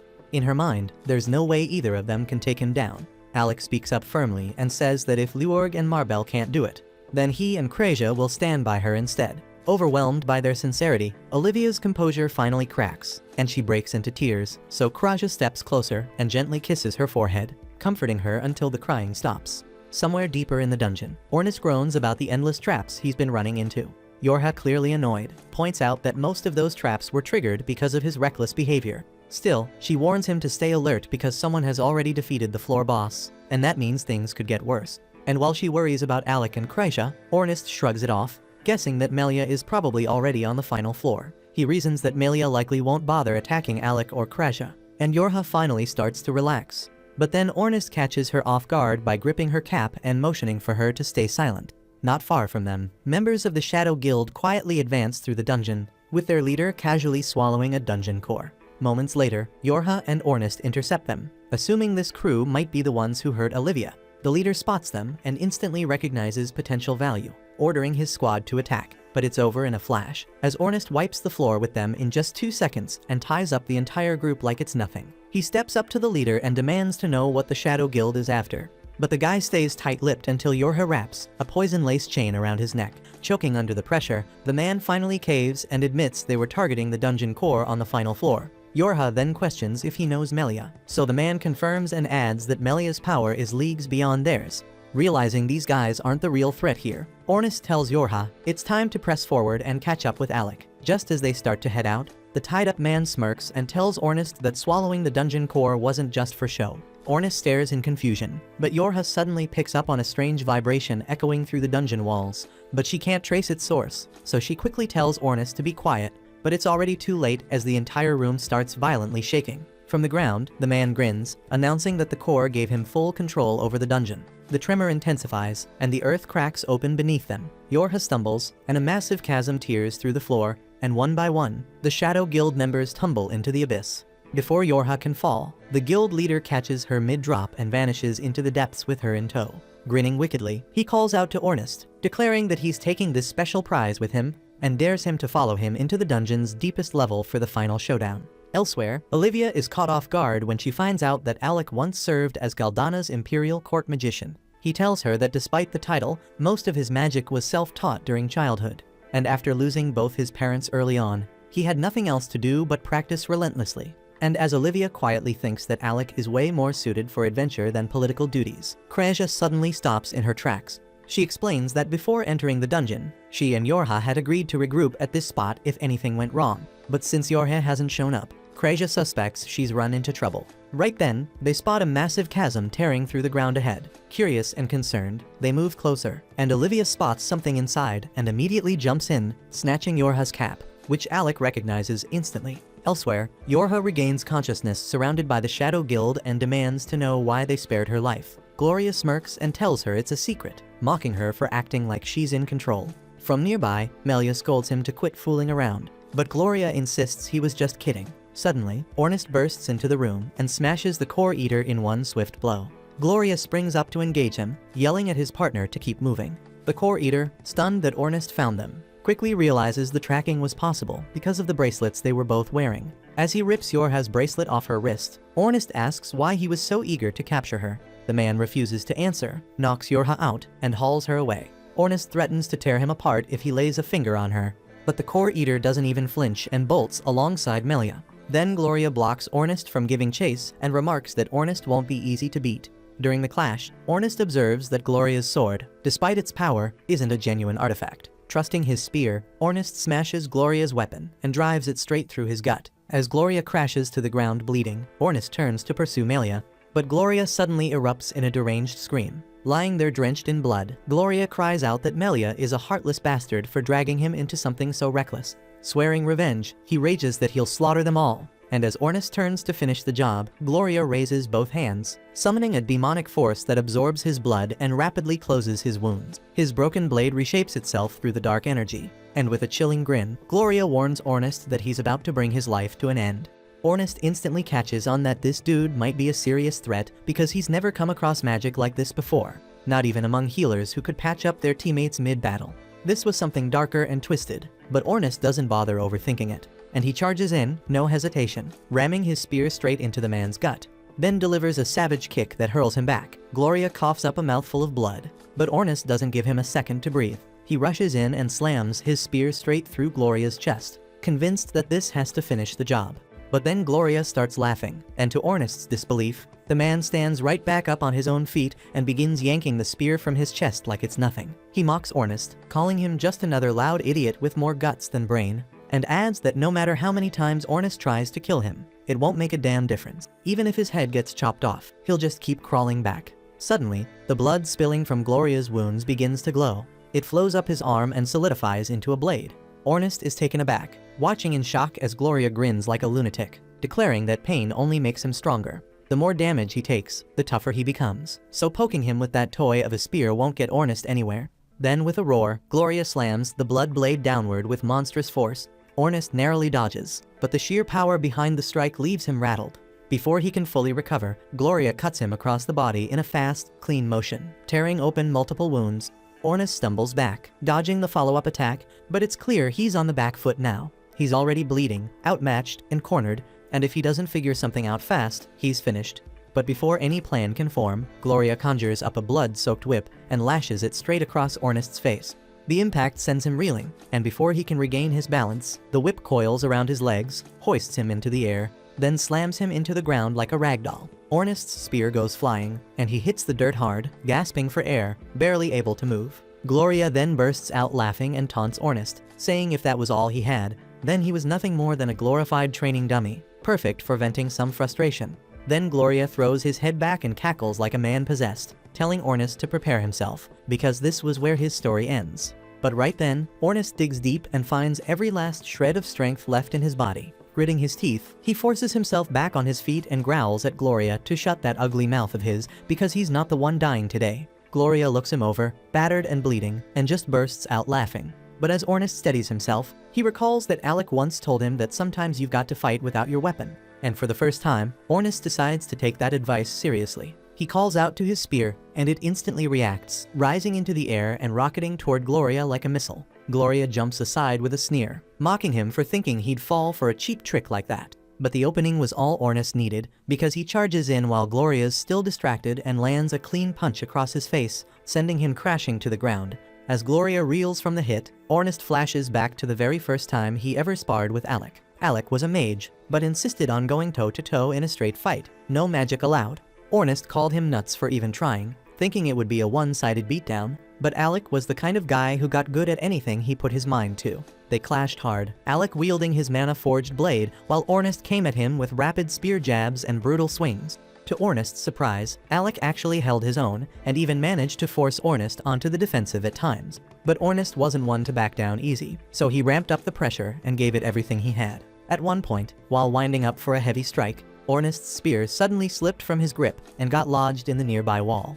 Both of them froze for a second, wide-eyed, but Ornest didn't hesitate, and he rushed in with his fists instead, catching Alec off guard. Just as things were heating up though, their furious teacher stormed in and shut the whole thing down. As punishment, they were both stuck in the garden for the rest of the day, yanking weeds under the blazing sun. That afternoon, after hours of pulling weeds, the two of them slumped onto the grass and watched the sun dip below the horizon. That's when Alec turned Ornest and said he was seriously impressed, because he never expected Ornest to recover that fast. And he was sure he would have lost if the teacher hadn't interrupted, and Ornest had just smiled back, quietly proud like always. Snapping back to the present, Ornest watches as Gloria starts to stand again. Not about to give him a second to breathe, Ornest rushes forward, throwing a solid right hook, but Gloria crosses his arms and catches the blow with a tight guard. Ornest doesn't stop and hammers away, fist after fist, each strike hitting harder than the last. The pressure mounts, and Gloria's guard begins to crack until finally it shatters.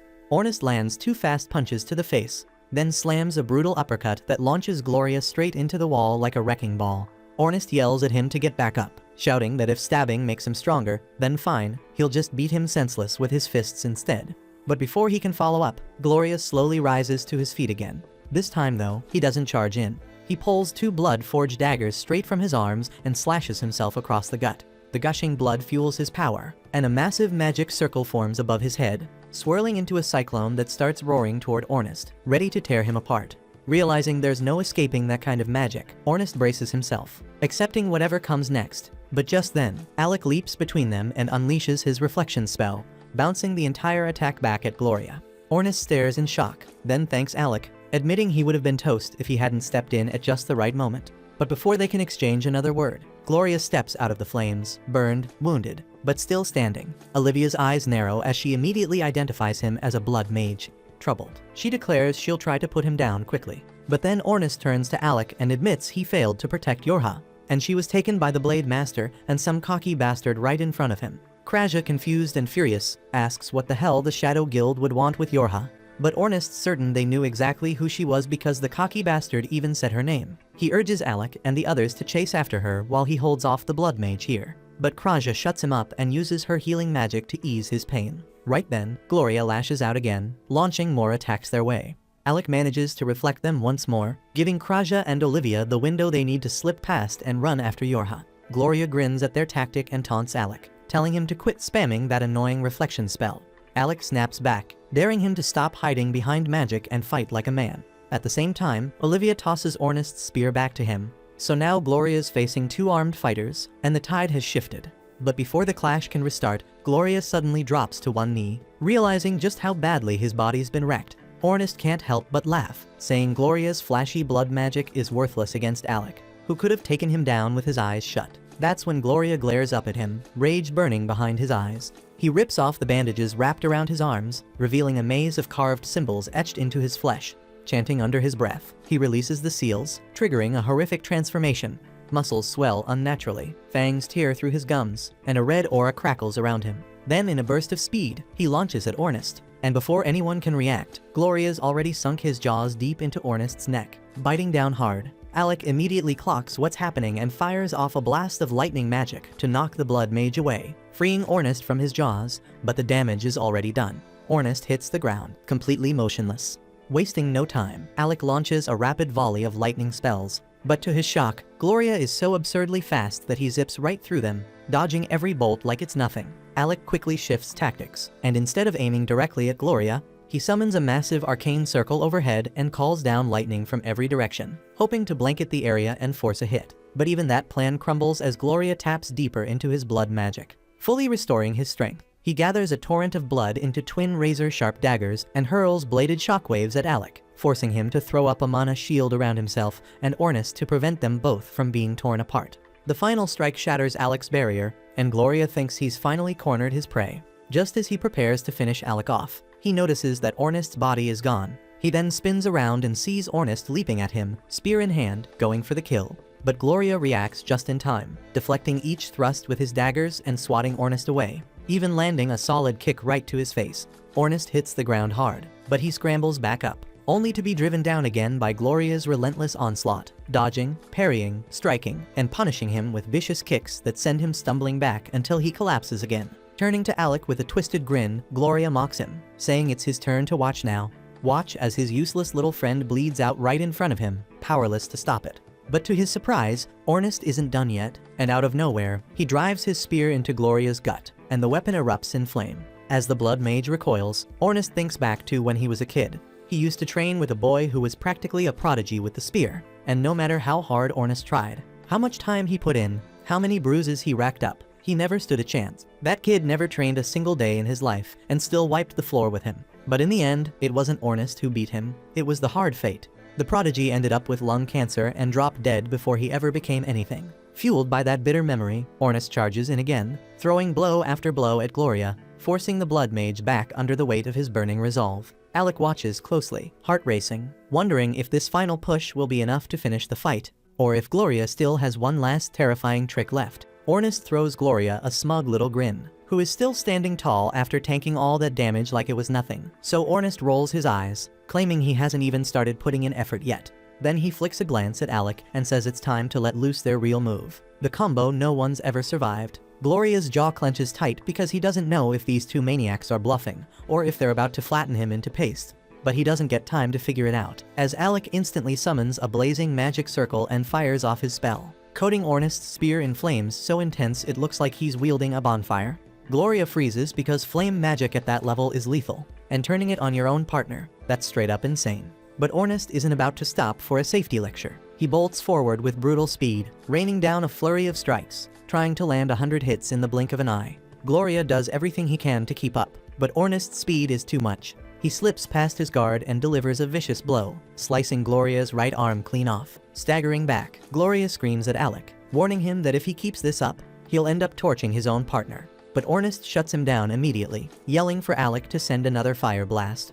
Alec just smirks, impressed by his buddy's grit, and hurls another wave of fire straight at him. Wrapped in a blazing whirlwind, Ornest launches into the air and slams into Gloria, who tries to counter with his enchanted weapon. But at this point, Ornest has way too much power backing him. He drives Gloria back, slamming him to the ground with brute force, and he doesn't let up. Before Gloria can even blink, Ornest is right back in his face, hammering him with non-stop attacks.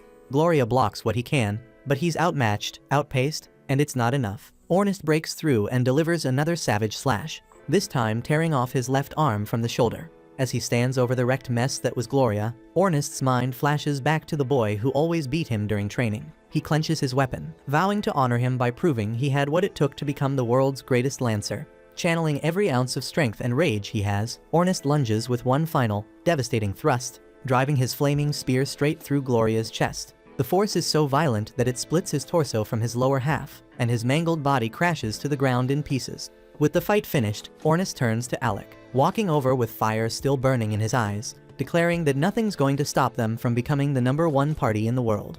At the same time, Yorha regains consciousness on a completely different level, only to be greeted by the twisted freak with a Joker-like mug leering over her. He sneers and holds up the dungeon core, mocking her struggle. Says he gets a real kick out of watching adventurers bust their asses clearing every floor, only for him to swoop in at the last second, kill them, and snatch the prize for himself. He laughs coldly and tells her none of her friends are making it out alive. But before he can finish running his mouth, a sudden flash of steel slices through his back, cut deep and brutal by the Blade Master himself, who leaves him writhing in a pool of his own blood. Melia turns to Yorha, saying he was sick of listening to the guy's voice. He snatches the core from the dying man and walks up to her, calling her a seeker and asking her to take him to Eden. Yorha's eyebrows shoot up because she has zero clue what the hell he's talking about. So he goes on to explain that seekers are a rare breed, chosen ones able to see Eden, a hidden realm where the dungeon core supposedly grants any wish the holder desires. Yorha cuts him off, saying she doesn't know anything about seekers or Eden or whatever fantasy he's babbling about. Just then, the punk bleeding out on the floor groans through a mouthful of blood, cursing Melia for daring to cross the Shadow Guild, and he promises they'll hunt him down and make him pay. But Melia's already over it, and without blinking, he finishes the guy with a clean, effortless slash. He says he couldn't care less about guilds, vengeance, or anything else because his only goal is to sharpen his skills in battle. But the problem is, once people start calling him the Blade Master, suddenly no one's got the guts to fight him. So if the challengers stop showing up, you've got no choice but to start making your own. That's when his head snaps to the side. He senses something and turns to see Olivia and Kreja approaching. A smirk creeps across his face as he tells Olivia she really should have stayed home after their last encounter. But Olivia's done playing nice. Her voice shakes with fury as she shouts that she's here for revenge, and there's no way in hell he's getting out alive. Yorha, seeing familiar faces, finally feels a flicker of hope and shouts at Melia to run if he wants to live. Ornest and Alec could show up at any moment, and when they do, he'll be outmatched and outnumbered. But Melia just smiles wider, like the thought of death doesn't even register. He tells Yorha that if she's trying to scare him off to dodge a real fight, she couldn't be more wrong.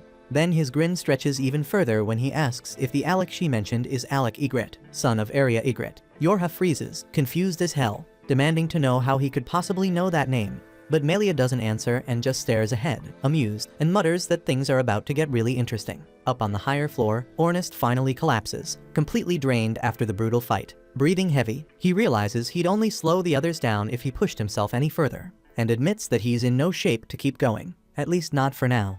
Alec gives him a reassuring grin and tosses him a healing potion, telling him to take it easy, and promises he'll get Yorha back and make sure she doesn't get hurt. But just as he's about to head out, Ornest grabs his attention one last time and seriously warns him that this Blade Master isn't someone to mess with. That guy wiped out the dungeon bosses in one swing, and he even remembers how their class teacher once chewed him out for acting reckless and specifically warned that if he ever ran into that man, he should avoid a fight at all costs. But Alec just chuckles, telling him not to stress because he never makes a move without thinking it through. With that, he vows to bring the girls back in one piece, then vanishes in a flash, while Ornest leans back on the floor, finally letting himself rest. Meanwhile, down on the lower floor, Olivia charges straight at the Blade Master, her eyes burning with rage as she screams that she'll make him pay for what he did to her mother. But just as she's about to reach him, she suddenly shifts direction, vaults into the air, and grabs Yorha, pulling her out of harm's way. She drops her off safely and immediately shouts for Kreja to attack. Without missing a beat, Kreja unleashes her Arrow Rain spell, summoning a storm of glowing arrows that rain down all at once. But Melia doesn't flinch and calmly raises his cloak, and just like that, every single arrow shatters on impact, like they were nothing. He grins as he looks over at the three of them, amused, but the girls aren't backing down. Yorha throws up her bind spell, trapping him in a net of glowing chains, while Kreja knocks another arrow and readies her bow. But this time Yorha adds flame enchantment to boost the shot even more. Kreja lets the arrow fly and a blazing, spiraling projectile straight at the Blade Master, who's still caught in the bind. But instead of panicking, Melia simply smirks, and in the blink of an eye, his sword flashes out, cleaving through the chains and slicing the flaming arrow in half like it was paper. Kreja stares in shock because that was her ultimate move, amplified by Yorha's magic, so it should have torn through anything. But this man just cut through it like it didn't even exist. Olivia instantly presses the attack and realizes that Melia had already anticipated her move to rescue Yorha. He allowed it to happen on purpose, just to witness their strongest technique and measure exactly how powerful or powerless they really are. In that moment, she finally understands why he's the only person granted permission to operate as a solo S-rank party while everyone else must fight in teams. She slips behind him and swings for his neck, but it's completely useless. Without even turning around, Melia blocks her strike and shoves her backward with ease. Olivia snarls that she'll be the one to take his head tonight and make him pay for every bit of pain he's caused her. Melia doesn't even acknowledge her threat. Instead, he coldly remarks that there must be an exceptional healer in Fizzle, since the injuries he inflicted on her would have pushed most healers to their absolute limit.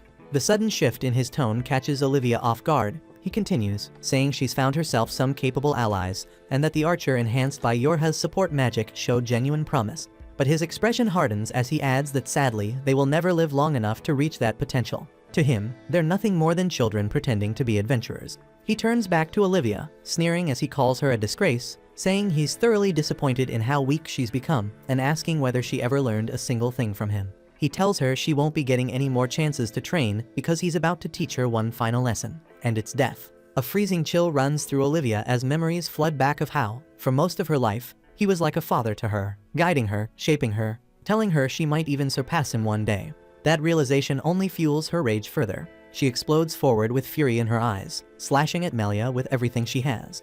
But he stops her blade effortlessly, then smashes the back of his sword across her face without hesitation. But he doesn't stop there, and follows it with a brutal kick to her stomach that launches her straight into a massive boulder. Kraja can't hold back at the sight of it, and instantly fires an arrow at Melia. He casually snatches it out of the air and snaps it in half with his bare hands, then tells Olivia coldly that a person is better off alone, because loneliness is what truly forges strength. With that, he turns toward Kraja and Yorha and unleashes an overwhelmingly powerful strike that would have killed them instantly. But at the very last second, Olivia forces her broken body to move and throws herself in front of them, stopping the attack from reaching Kraja and Yorha. The blow tears into her instead, and she crashes to the ground as blood pours from her wounds. Kraja instantly drops down beside her, trying to heal her wounds, but Olivia urges her to save her strength and get out of there while she still can. Just then, Alec bursts onto the scene, charging straight at Melia with fury in his eyes, swinging his sword with everything he's got. Melia blocks the blow effortlessly with his own blade and shoves Alec backward. Alec sticks the landing, quickly tells the girls to look after Olivia, and then charges in again without hesitation. Melia remains composed, drawing his sword as they clash in a relentless flurry of slashes and counters, neither giving an inch.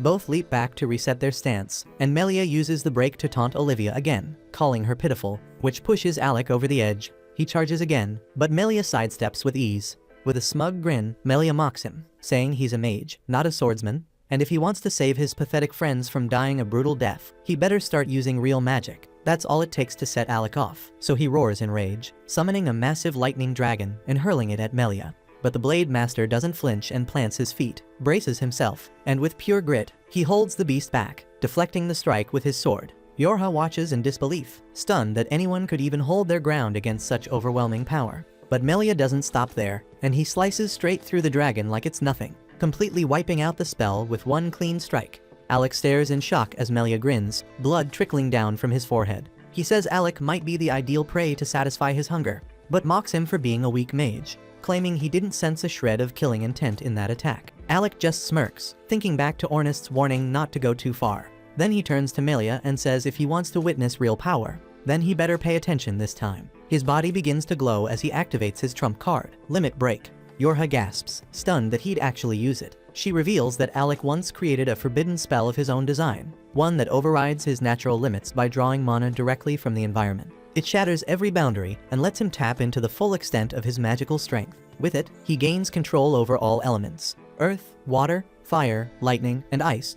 But it comes at a price. The spell eats away at his life force and could straight up kill him if he pushes it too far. Still, Alec doesn't give a damn, and he locks eyes with Melia and tells him to come at him with everything, because only one of them's walking out of this dungeon breathing.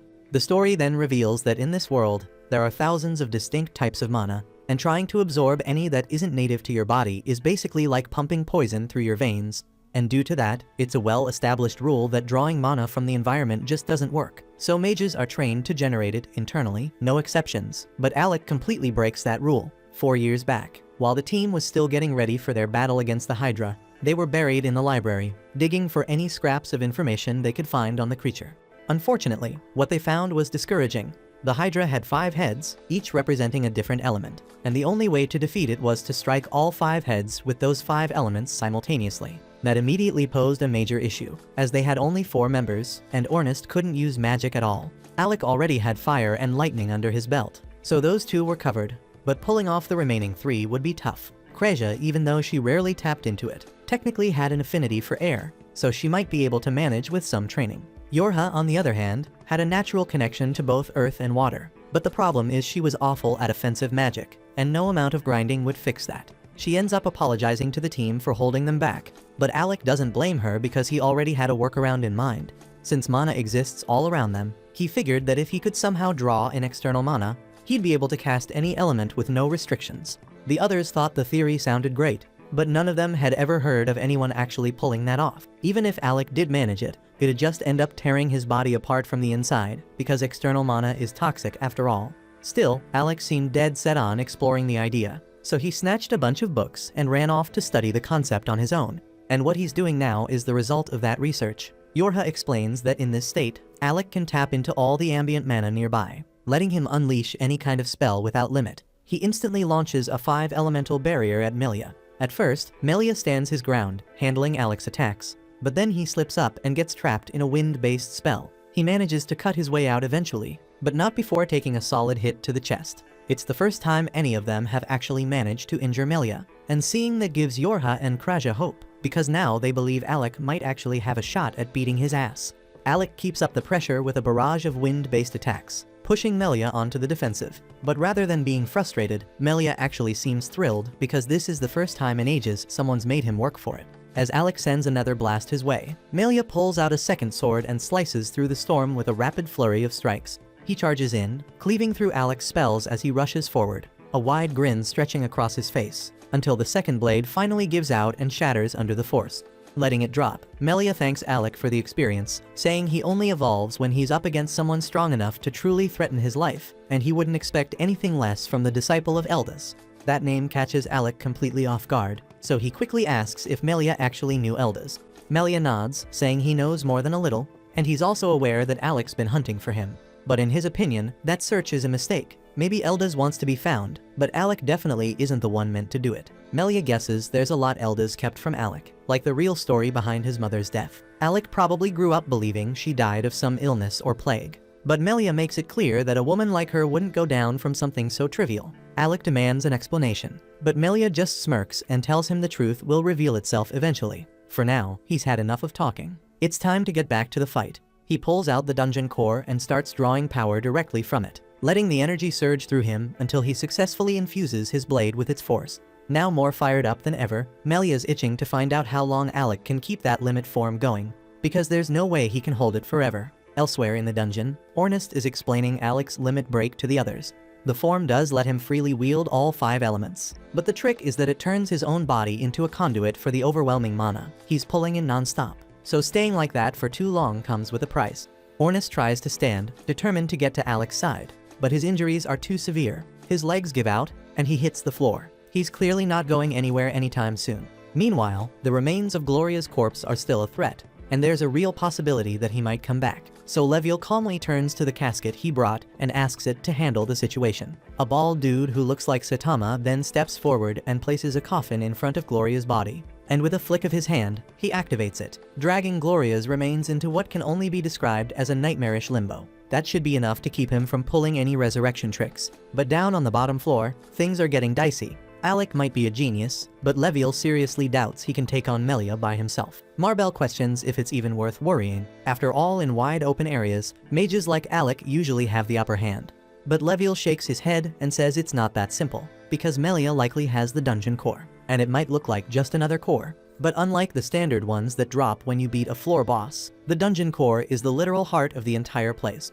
Melia didn't get bumped up to S rank for no reason. He's the only guy in his so-called party. But he was promoted because he's strong enough to match a whole team on his own. He's a master with a blade, but he also knows how to use magic. And once someone absorbs a dungeon core, their mana gets cranked to ridiculous levels. So if Melia already got his hands on it, then Alec's got a serious problem. Back below, Melia unleashes a devastating mana slash straight at Alec. Alec reacts fast and throws up a shield, but the blast is a hell of a lot stronger than he expected, and it crashes through the barrier almost instantly. Thankfully, Yorha jumps in at just the right moment, throwing up a few extra shields that redirect the incoming blast. But Melia's not done, not even close. He keeps up the pressure with more slashes, and Yorha tries to intercept them while Alec makes a run for it. But she can't stop every single one. One attack breaks through her defense and slams into Alec, sending him flying backward. He's already worn out, and the toll from limit break is starting to pile up. So if this keeps going, he won't hold out much longer.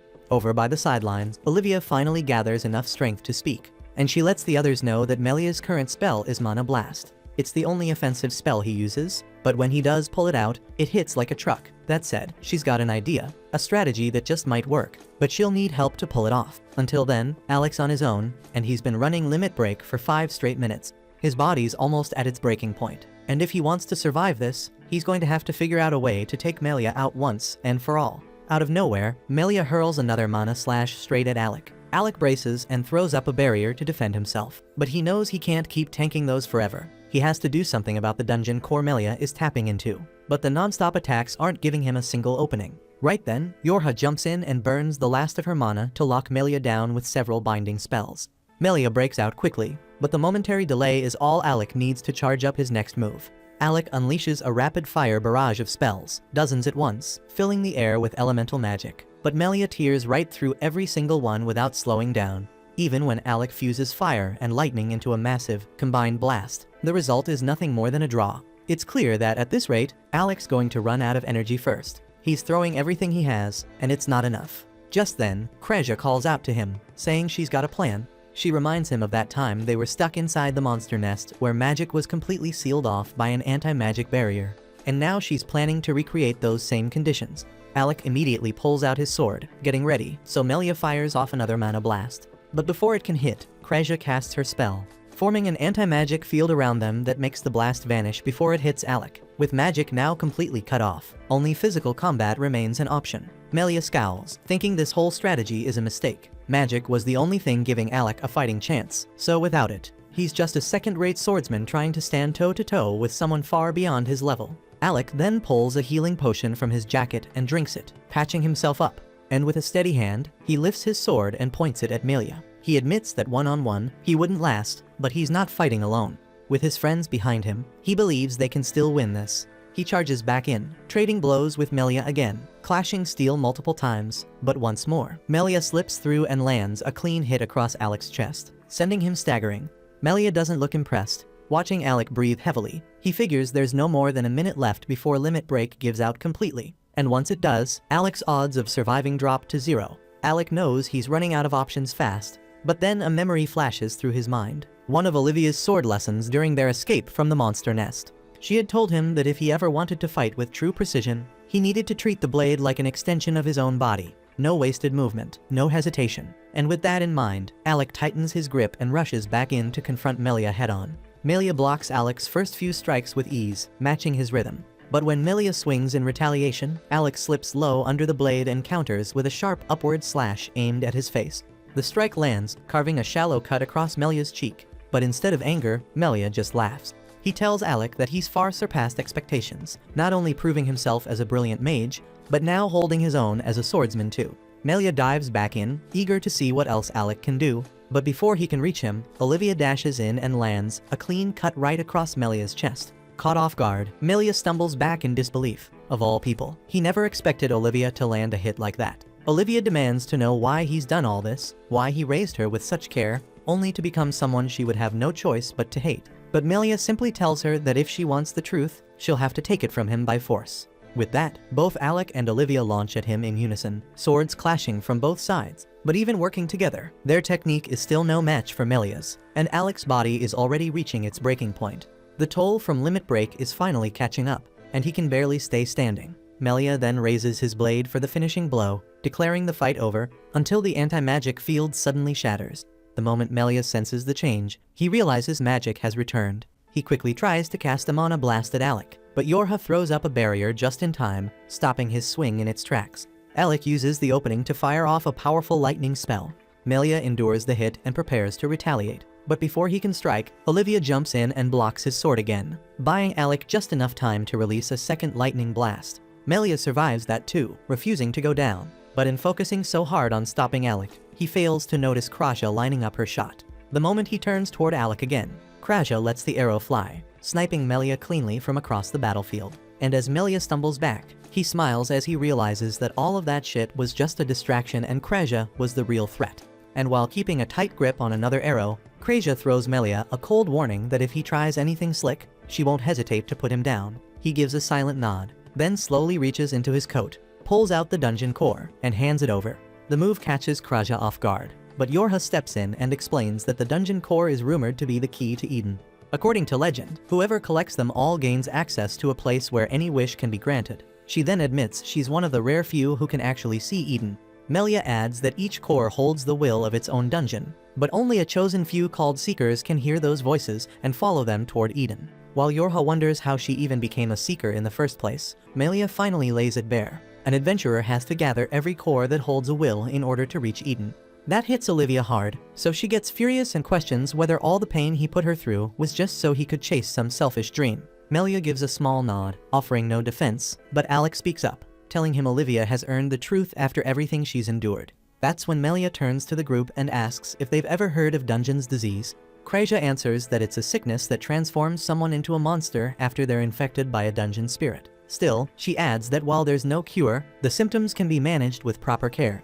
Melia quietly admits that he went through something similar himself when he first started adventuring. Back then, he was part of a party that included Olivia's mother, a fellow sword fighter. She was lively and bold, but he had no trouble syncing with her, because something about their teamwork just worked. Sadly, she caught Dungeon's disease, and it slowly twisted her body into something inhuman. And one day, the pain became too unbearable, and she asked Melia to grant her one final request. As a swordsman, Melia understood exactly what she wanted, to die in the dungeon where she felt she belonged. So without a word, he drew his blade and walked toward her, delivering the blow himself. In the days that followed, Melia couldn't stop questioning if he had made the wrong call. He blamed his own inexperience and felt he'd failed her. That guilt eventually drove him to adopt Olivia and pass on everything he knew. Over time, Olivia began mimicking him, trying to talk like him, move like him, become him. Then one day, she asked why he never cut his hair. Melia replied that he kept it long to hold on to a certain memory. That answer caught her off guard because she'd always assumed it was for style or some practical reason. Then, in a quiet voice, she confessed that she was trying to mirror him in every way because she saw him as her father. As soon as the words slipped out, the girl turned red from embarrassment and bolted out of the room, leaving Melia completely stunned. Ever since that moment, Melia had been drowning in guilt, haunted by the thought that Olivia kept trying to become the very man who took her mother's life. Even though he kept raising her, part of him started to believe that maybe her mother never truly wanted to die. Maybe in her final moments, what she really wished for was to return to her daughter, and that thought tore him apart. Desperate for redemption, Melia learned of Eden, a place said to grant any wish. Clinging to the chance of seeing her again and making things right, he gave up everything and chased after the myth. Alec then asks if Melia's real wish is to bring Olivia's mother back, and Melia confirms it without hesitation. He confesses that he only found the courage to chase that dream after cutting ties with Olivia, freeing himself from the burden of being her father. In his mind, it's only fair now that Olivia would want him dead. He tells her to take that chance to get justice for her mother, to reclaim the piece of herself that he stole, but Olivia can't move. Now that she knows the depth of his pain, she falters. At that moment, Leorg and Marbel arrive, and without warning, Marbel throws her arms around Olivia from behind. Despite her injuries, Olivia stumbles slightly as Marbel cries into her shoulder, overwhelmed with relief. She never imagined Olivia could survive everything she had been through, but Olivia gently breaks the hug and steps forward, locking eyes with Melia. She tells him straight that she's not going to kill a man who's already been crushed by his own regret. For her, the fight ended when she brought down Gloria, so her goal was already met. Now, she orders Melia to come quietly and face judgment, but Melia snaps, shouting that she's throwing away her only chance to avenge her mother. Still, Olivia answers calmly that even if the past left scars that won't ever fade, she's finally learned how to carry them. That hits Melia hard, and for a moment, he freezes, and a memory comes rushing back. He remembers telling a young Olivia that her strength came from being alone, that she had grown so tough that no bully could ever break her. Back then, he even says that she might one day surpass him. And now, looking at her, he realizes that day has come. She really has grown stronger than him, not in skill, but in heart. As that truth sinks in, Melia quietly admits how proud he is. Olivia turns her face away, tears welling up, unable to hold them back. With her chest tightening from all the memories they shared, she prepares to say goodbye to the man she had ever called Dad. Before long, Leviel shows up, visibly furious with Melia for stirring up so much chaos. Melia raises an eyebrow, surprised to see the guild master out in the open, but Leviel snaps back that he had no choice thanks to the Shadow Guild running wild. He had to step in personally. Then, with a heavy sigh, he tells Melia to quit dragging Olivia down the same painful road he once walked. Melia doesn't say a word. He just looks away and tells him to go ahead and finish it. Leviel scoffs and waves over Saitama, who casually asks if Melia wants to say a final prayer. Melia refuses but takes a moment to compliment Alec, saying he truly lived up to Eldaz's name. Still, he shakes his head, thinking that Alec's real strength comes from his mother, and he quietly wonders how Alec will react once he learns what really happened to her. Then Melia turns to Saitama and tells him it's time. Saitama opens up the black coffin, releasing eerie, ghost-like spirits that wrap around Melia, pulling him into the dimension sealed inside the casket. Ornest, a bit puzzled, asks if Alec knew Melia, but Alec flatly denies it. Leviel then turns to the group and says he's heading out first. As he walks off, he tells Olivia she'd better write up a damn good apology letter for all the trouble she caused today. Once he's gone, Marbell smirks and jokes that Olivia's doomed, but then Olivia suddenly collapses. Panicked, Marbell screams for help, begging Crasha to do something. Crasha immediately gets to work healing her, grumbling that Olivia really knows how to wear her out. Realizing how much she's pushed herself, Olivia mutters an apology. Crasha narrows her eyes and asks how anyone can get themselves nearly killed 3 separate times in one day, and Olivia quietly says it's because of her. Confused, Crasha asks what she means. Olivia explains that Alec fought so recklessly because he trusted Crasha to fix him up afterward.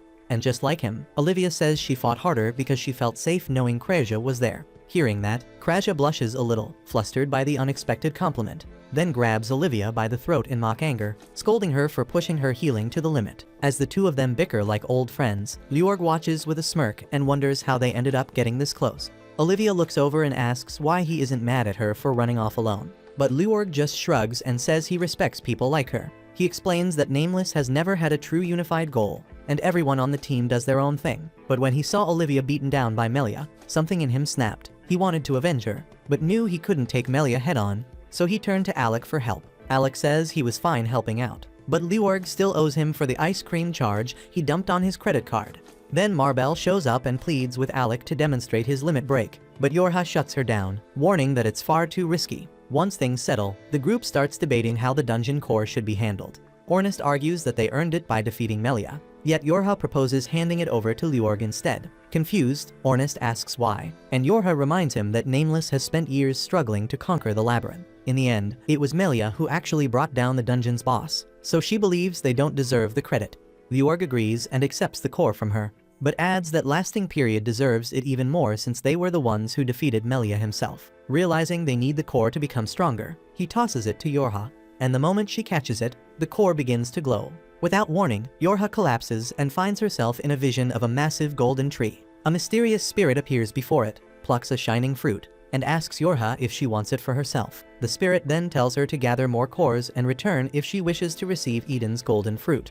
When the vision fades, Yorha wakes up in a bed. She quickly notices Alec still asleep beside her. Aware of how hard he pushed his body, she watches him quietly, worry clear on her face. Then, acting on a sudden rush of bravery, Yorha leans in and tries to steal a quick kiss. Just then, Ornest walks in to check on her, forcing her to instantly stop what she was doing. Yorha panics, but Ornest casually explains that they had to carry both her and Alec all the way back home. Krasha nods in agreement, making it painfully obvious she saw everything. Overcome with embarrassment, Yorha lets out a scream that jolts Alec awake. After that, Yorha tells everyone about the dream she experienced. Ornest is shocked that Melia's words turned out to be true, while Krasha wonders if the dungeon core itself knocked Yorha out to show her the vision. Since Yorha isn't sure, she asks to see the core again. Krasha takes it out and places it in her hands, but this time nothing happens. Yorha explains that before, the core had shone brilliantly right before showing her the dream. Alec then states that the Shadow Guild will keep searching for dungeon cores and the Seeker, and even though he's clearly worried about Yorha's safety, she tells him she still wants to continue collecting cores, and now that she's aware of her unique abilities, she wants to understand herself better and uncover the truth behind the Seekers. Impressed by her resolve, Ornest stands up and declares his full support. Krasha agrees as well, leaving Yorha wondering what they should do once their wish is finally granted. Out of nowhere, Alec lifts his hand and cuts into their talk by saying that his magic's gone. Later, he heads out to spar with Olivia and admits it's a side effect from triggering Limit Break. Yorha mentions it shouldn't last forever, but Olivia suddenly asks where Ornest disappeared to. Alec avoids the question and simply says he's training with her to gain more real-world experience. Olivia starts thinking he's gearing up for a fight with the Shadow Guild, and he confirms it. He points out that they could strike at any moment, and that's exactly why he's pushing himself to be ready. That sparks a memory in Olivia, and she turns to Yorha, asking if she has any family. Yorha goes quiet before saying she might have a sibling. Olivia's confused, so Yorha tells her it's because her family history is a bit of a mess. Then Olivia reveals she recently came across a man named Gurn Izens, same last name as Yorha, who's apparently tied to the Shadow Guild. Yorha thanks her for the heads up, but Olivia says it's the least she can do after all the help they've given. Alec then tells her not to worry, promising he'll become strong enough to take on whatever the shadows throw their way. He even swears he'll rise to the top as the world's strongest adventurer just to keep her safe. After that, Alec and the crew make their way to the guild to scout out a new place to train. The receptionist fills them in about the capital city of the southern nation, Red Rogue, where a huge martial arts tournament is just around the corner. She adds that the reward for winning is none other than the dungeon's core itself. It's the perfect setup. They'll level up and move closer to their goal at the same time. After several days on the road, the squad finally reaches Red Rogue. Once there, the four of them split up and signed in as solo participants in the tournament. With plans to show what they're really made of, the team prepares to carve their names into the world and carry their journey to the next level. But this is the end of Season 1 of this anime, so don't forget to like and subscribe to help me continue.